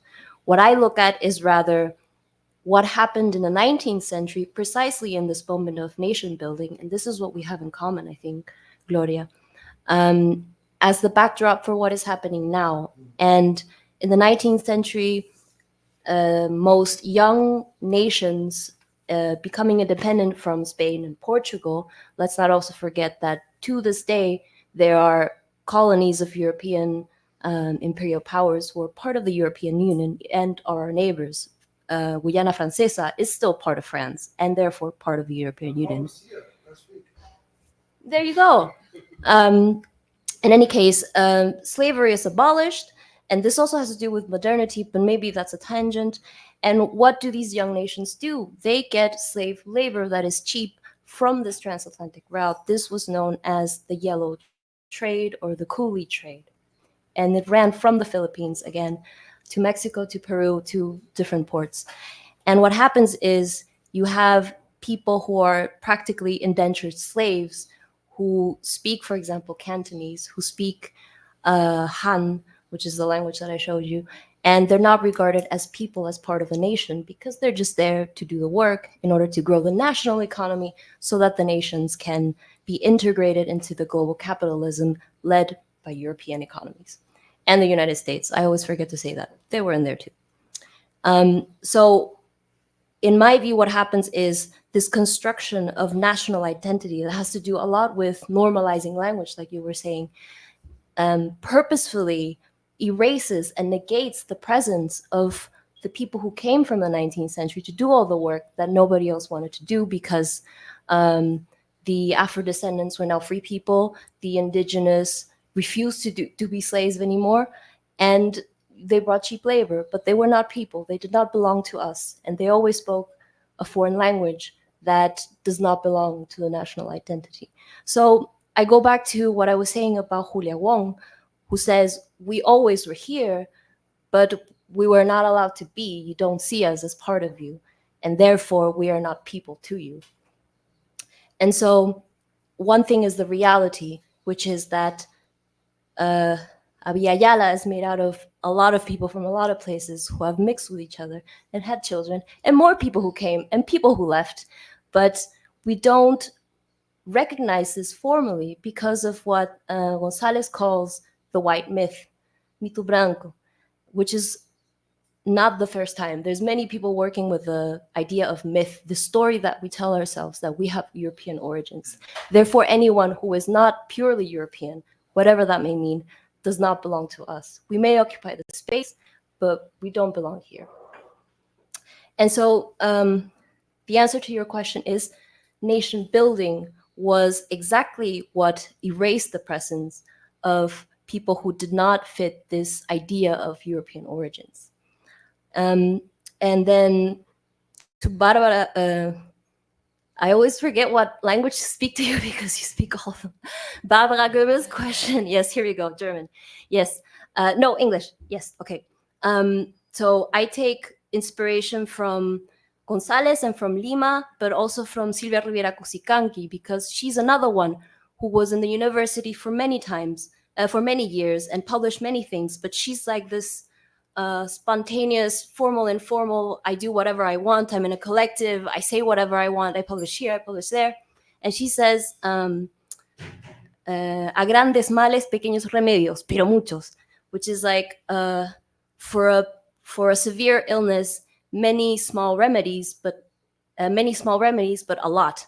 So it's like this micro politics of, I do little things that are outside of a formal institutions in order to create something that will happen. So I can still be in the university, but I do my other things in other aspects of my life.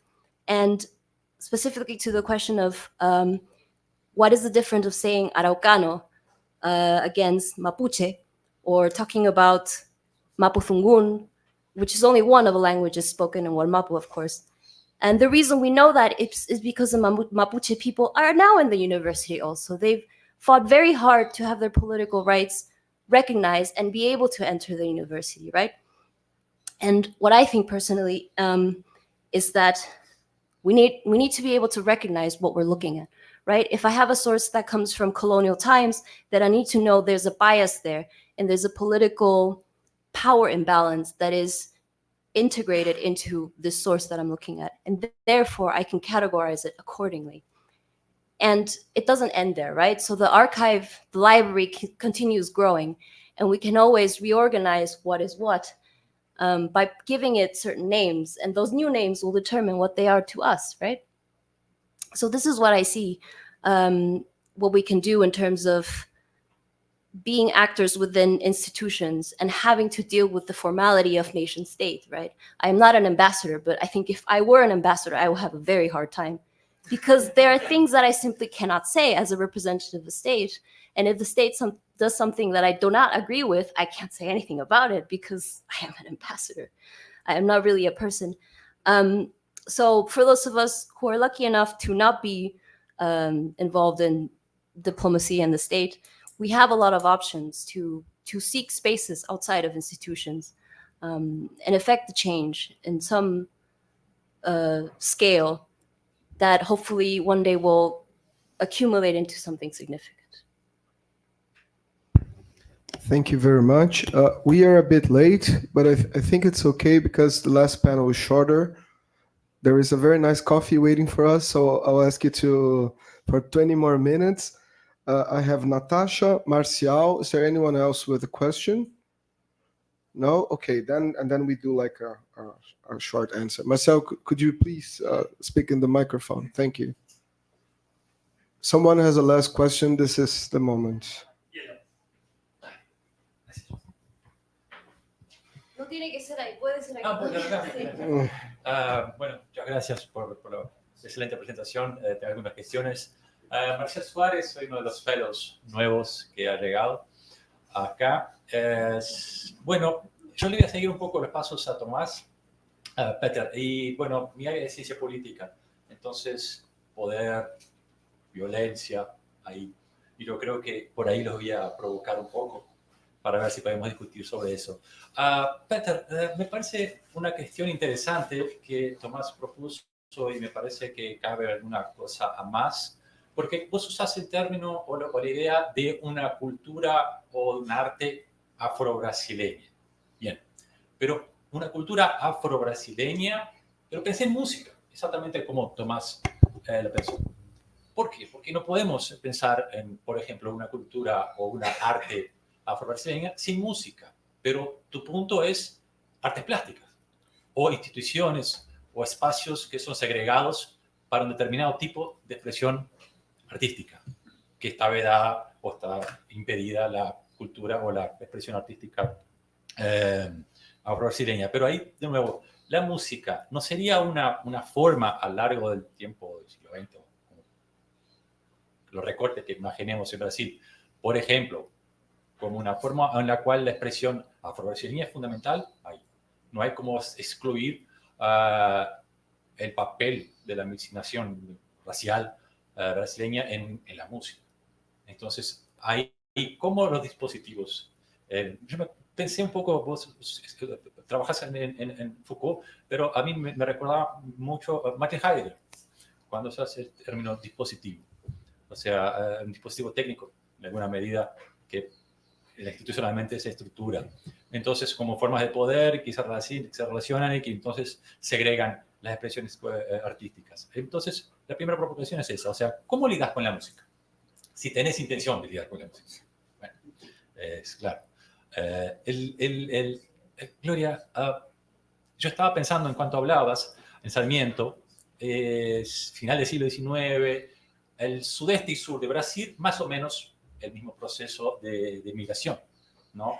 Muchos europeos llegando en condiciones más o menos frágiles de soporte del Estado, pero en fin, hay un proyecto que, bueno, si pensamos a lo largo del siglo XIX, entre el primer cuarto del siglo XIX y hasta, bueno, Brasil, que en 1889, pero en 70 años todos los países que eran colonias se tornan repúblicas o más o menos repúblicas.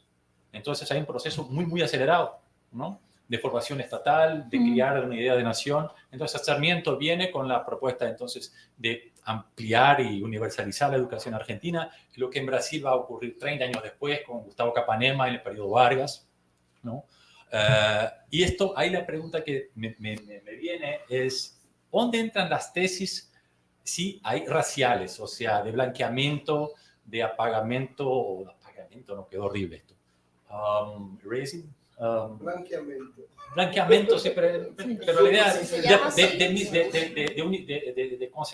crear una idea, una identidad única cultural, que es a través del lenguaje, religión y lenguaje. Principalmente esto se coloca evidente. Entonces, Sarmiento en Argentina, después del periodo Vargas, pero Capanema en Brasil, que van a hacer este proyecto. Hay una nueva música como Villalobos, el canto orfeónico de Villalobos, y que va a escribir las baquianas, y que es Bach, pero a la forma brasileña.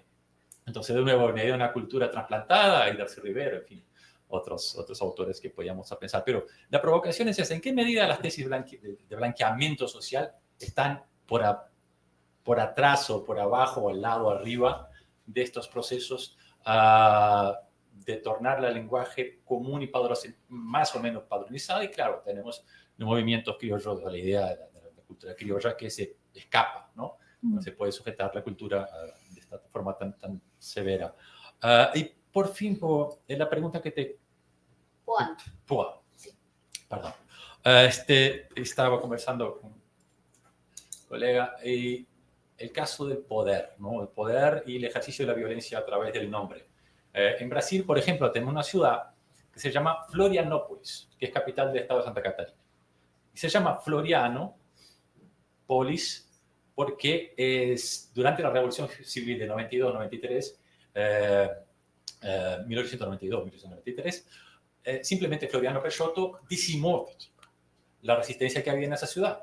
Y la ciudad se llamaba Desterro. Y le cambiaron el nombre, en homenaje al tipo que disimó la población o parte de la población. Entonces, en ese sentido, ¿cómo entendés la idea o el concepto o el presupuesto del poder o del lenguaje en cuanto a poder en tu trabajo? ¿Y en qué medida, por ejemplo, ejemplos como este que te propongo, te parecen interesantes, como también Tomás propuso, o sea, la idea de Brasil, Pau-Brasil, una madera, ¿no? Pindorama, la idea de pensarnos en otro nombre. Y ahí, bueno, varios autores y ideas. Es esto, apenas son unas provocaciones para conversar un poco más con ustedes. Muchas gracias. Gracias.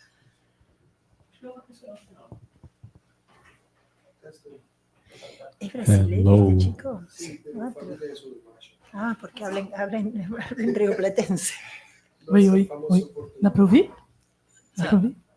Oi, boa tarde, gente. Obrigado pela mesa, né? Peço licença e vou falar em português, se eu conseguir, porque é muita informação. Minha pergunta, então, vai para o Peta, e pensando um pouco, interessante essa provocação que ele faz da música, né? E a cultura afro-brasileira, porque eu só consigo lembrar do Grande Otelo, no Rio Zona Norte, um grande compositor negro que teve suas músicas roubadas e termina o filme se jogando do trem, né? Acho muito emblemático, assim, esse lugar da formalidade, da informalidade da cultura negra, né? Afrodescendente. A minha pergunta vai um pouco nesse sentido, porque você falou de artistas afro-brasileiros, e eu estou pensando na Aline Mota, na Ana Pi, que a Aline Mota teve na Bienal ano passado, O próprio Marlon Wiggs, na verdade, ele é muito mencionado como um cineasta, um diretor, mas ele também esteve na Bienal, né? Então, pensando no lugar da performance, você citou o Maxwell Alexandre, mas o Maxwell ele tem uma materialidade no trabalho dele, né? Então, você está falando de artistas, essa imaterialidade, né? E pensando nesse lugar dessa informalidade. Só que essa imaterialidade ela se expressa no audiovisual, que é o meu campo de estudo, né? O trabalho da Priscila Rezende, por exemplo, eu conheci pelo YouTube, mas eu conheci principalmente pelo Cabela, que é o curta-metragem de 2015, com uma grande, que esse trabalho ele foi reproduzido, enfim, por outros artistas, mas então existe um papel do audiovisual nessa formalização, né? Nesse registro, nessa é uma provocação, né? Essa a pergunta, na verdade. É um processo de formalização dessa arte performática, o audiovisual, né? E de uma forma de acesso, inclusive, aos museus, né? Porque eu acho muito interessante o Marlon Wiggs chegar numa Bienal, junto com a Aline Mota, que é considerada uma artista visual, mas que também está sendo estudado dentro do cinema negro, né? Acho que deu para entender a provocação? Muito obrigado. Deixa eu aproveitar a Natasha e eu já perguntei esse nome 3 vezes, desculpa. Vanessa. Então, a Natasha e a Vanessa são pesquisadoras do Instituto Pensamento... Não, Critical Imagination, né? Center for Critical Imagination, que é um centro de pesquisa novo, recém-fundado aqui no SEBRAP também. Então, são nossos novos colegas, né? Elas estão também convidadas, claro, a participar das atividades do Mecila. A gente está muito feliz que elas vieram. No café a gente vai poder conversar um pouco mais, mas queria saudar a presença delas e do novo centro também, que vai ser um parceiro de trabalho do Mecila. Bem, agora façamos ao contrário, Puo-an, e até o Peter. Okay, yes.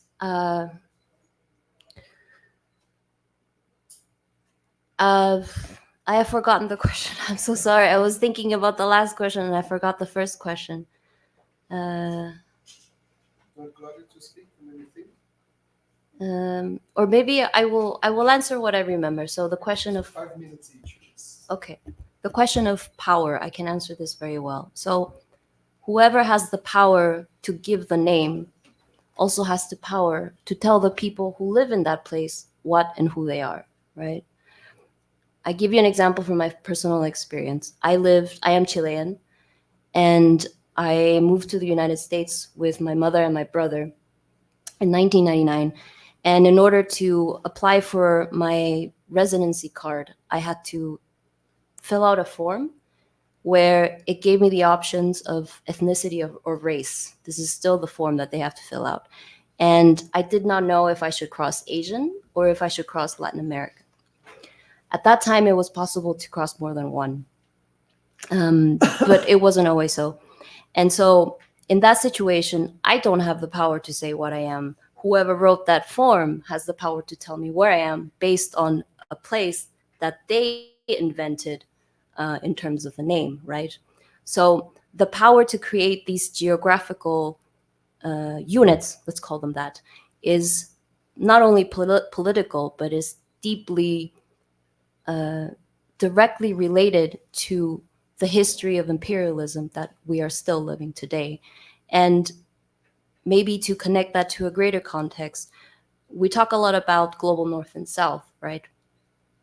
But my question is, or my answer back to that is, why don't we just say transoceanic imperialist powers instead of the global North? That's what we're talking about, right? And when we say South, why don't we talk about the consequences of the history of the territories that are still living with exactly that, the consequences of colonialism? And I think this is the power of giving a place a name, right? I can tell you who you are based on the place that I invented for you. And independently of that power, which a lot of the time will be the nation state, informally, people can give whatever name they want to that place and identify in whatever way they want, right? And this is what's happening with Abya Yala. To my knowledge, there is no nation state or institution that recognizes Abya Yala as the place, the name of a place, right? But people still say it, people still use it. So yes, there is a power of institution, and especially institutions that create knowledge and say, this is the truth. This continent is called Asia, and it is so. But then there's also the power of people who say, no, that is not my word, that is not my history, and that place has a different name, and I don't belong there, or I do belong there, but it's called something else. And in most cases, it will be more people who are informally, collectively having that power of numbers, whereas the elite who has the power, the institutional power and backing, who will be the minority. So it depends on how you see power, right? If I have the power of the state, that is very powerful. But if I have the power of the number of people who are doing what I'm doing and calling places the way that we think is right, then I also have power. Yes, and I think the consequences of institutional power to say things like we are Latin American move a lot of things, because we are effectively integrated into this capitalist global economy.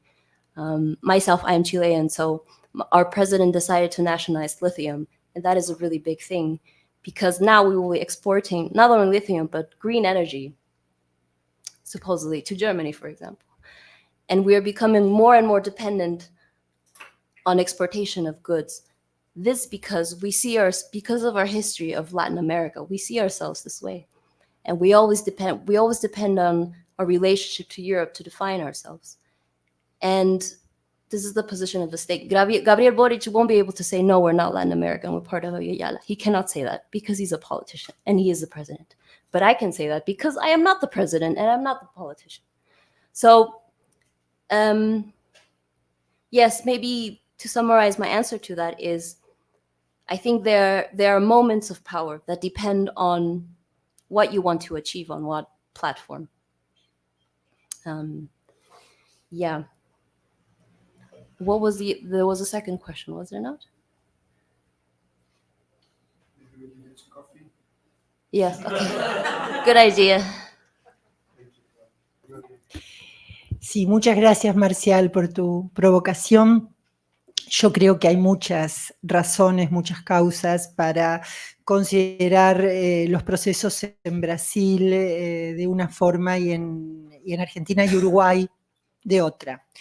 Si bien la inmigración masiva también llegó, ya sabemos que muchos europeos no sabían si bajaban en el puerto de Río o en el puerto de Buenos Aires o en el puerto de Montevideo, no sabían bien dónde estaban bajando del barco, pero los procesos de integración de los inmigrantes fueron distintos ya te digo, en Argentina y en Uruguay, por un lado, y en Brasil, por otro. Sobre todo porque el proceso de la construcción de Brasil como Estado es mucho más tardío.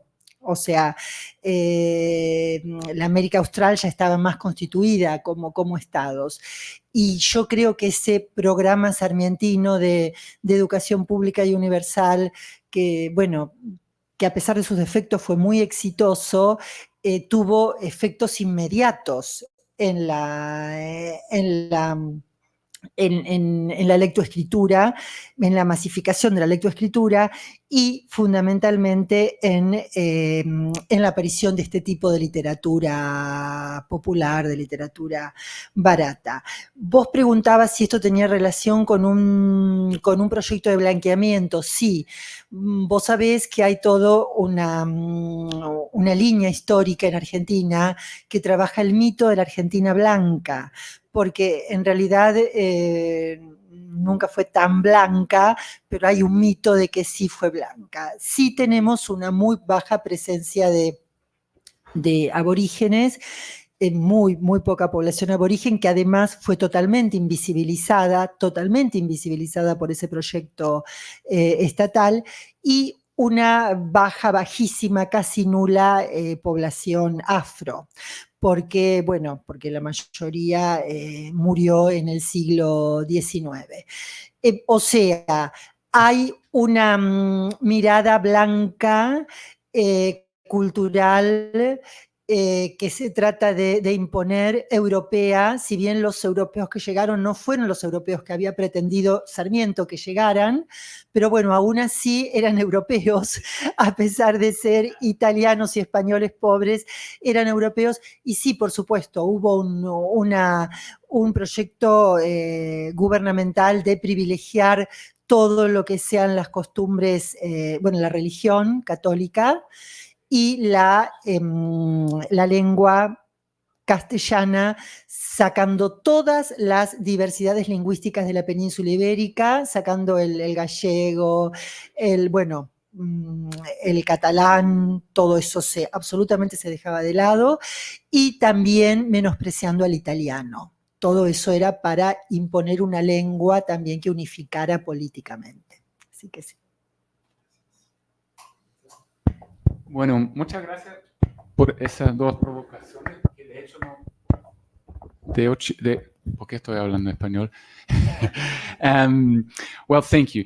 I think I'm going to begin with cinema, and actually I completely agree. Maybe the general answer to the question would be, there is in the actual artistic practices, there is no division of different media. It is actually a cross-media artistic practice. And just to give you some examples, Zosimo Bubu, of course, the first Black filmmaker who was also a very important actor before Alma no Olho, which is a 8-minute film, which basically is a performance, which is the performance of the story of the capturing and enslaving of Black people, which is actually embodied by Zosimo Bubu.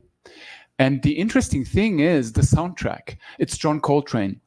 And here, of course, we have the Pan-Africanism connection, which is super strong. I mean, very strong. Or talking about Grande Otelo, who was actually, he was also composing sambas. I mean, there's some super nice sambas. There some of the compositions are still there, although he's not hardly known at all. I mean, even in the biographies of Grande Otelo, this is basically not mentioned. He was a great samba composer, actually. So, and I have actually worked on music and film a lot. I have worked quite a bit on branqueamento do samba no cinema, na chanchada, né? É bem evidente. And it's the same thing actually in tango, which of course tango, I mean the rhythm and also how the habanera and all that. And of course, Buenos Aires was one of the biggest slave ports in the so-called New World. So I mean, this is now common knowledge that tango is strongly, I mean, the polyrhythm of tango comes from Afro influences, basically from the Cuban ones, actually via Cuba. So this has been worked on too. Why do I not do research on music? I do it indirectly. I'm actually not looking at visual arts. I'm looking at the arts in a general, more general perspective. But looking at music in particular is just too complex in relation to Brazil. I mean, you're so right. I mean, I have recently been in Pará, and there's the carimbó, which interestingly is not as known as it should be in the southeast of Brazil, and the Paraenses they are really they feel colonized by the rest of Brazil. But that's the story. I mean, Brazil is not for beginners, of course, as has been said, and so carimbó is particularly interesting because it was a slave ship that actually stranded, and then the enslaved people, they went to the Ilha of Marajó and mixed with the indigenous population there, who had their own, the carimbó was actually an indigenous genre of music and dance, which we basically have today. And then with the Afro influence, because they actually mixed at the Ilha of Carimbó, Ilha of Marajó, then we had this new genre emerging from it, and there's even Jesuit like musical traditions in it. That's just one example. I mean, if you look at Pernambuco, there's like more than 20 different musical genres. I'm very interested in music, but I'm not going to look at music as such in an ethnomusicological sense because it would be just too complex. It's really not doable. But what I do is look at how music is coming in the cross-media interconnection, so to say. For example, there's a great book by a poet called Stephanie Borges. She has a book. It's actually a book-length poem, almost an epic poem on cabelo crespo, and it's called Talvez Precisemos Nome para Isso. And what's interesting there, that she's dialoguing with music. So it's a poem, an epic poem, so to say, about hair, about cabelo crespo, and each of the 10 stanzas begins with the citation of a song. So what happens when you read the poetry, you kind of have like a, so to say, a background sound to it. And they're all Afro, basically all in relation to Afro music, not also Afro-American, for example. And their music comes in an interesting way. But I think I'm going to stop here because this would, I mean, there's too much to say, but thank you so much for the question. Puo-an, Gloria, Peter, thank you very much. There's some coffee waiting for us. Now it's 5:10. Maybe we come back in 20 minutes and then we'll have the final table, which will be shorter, I promise.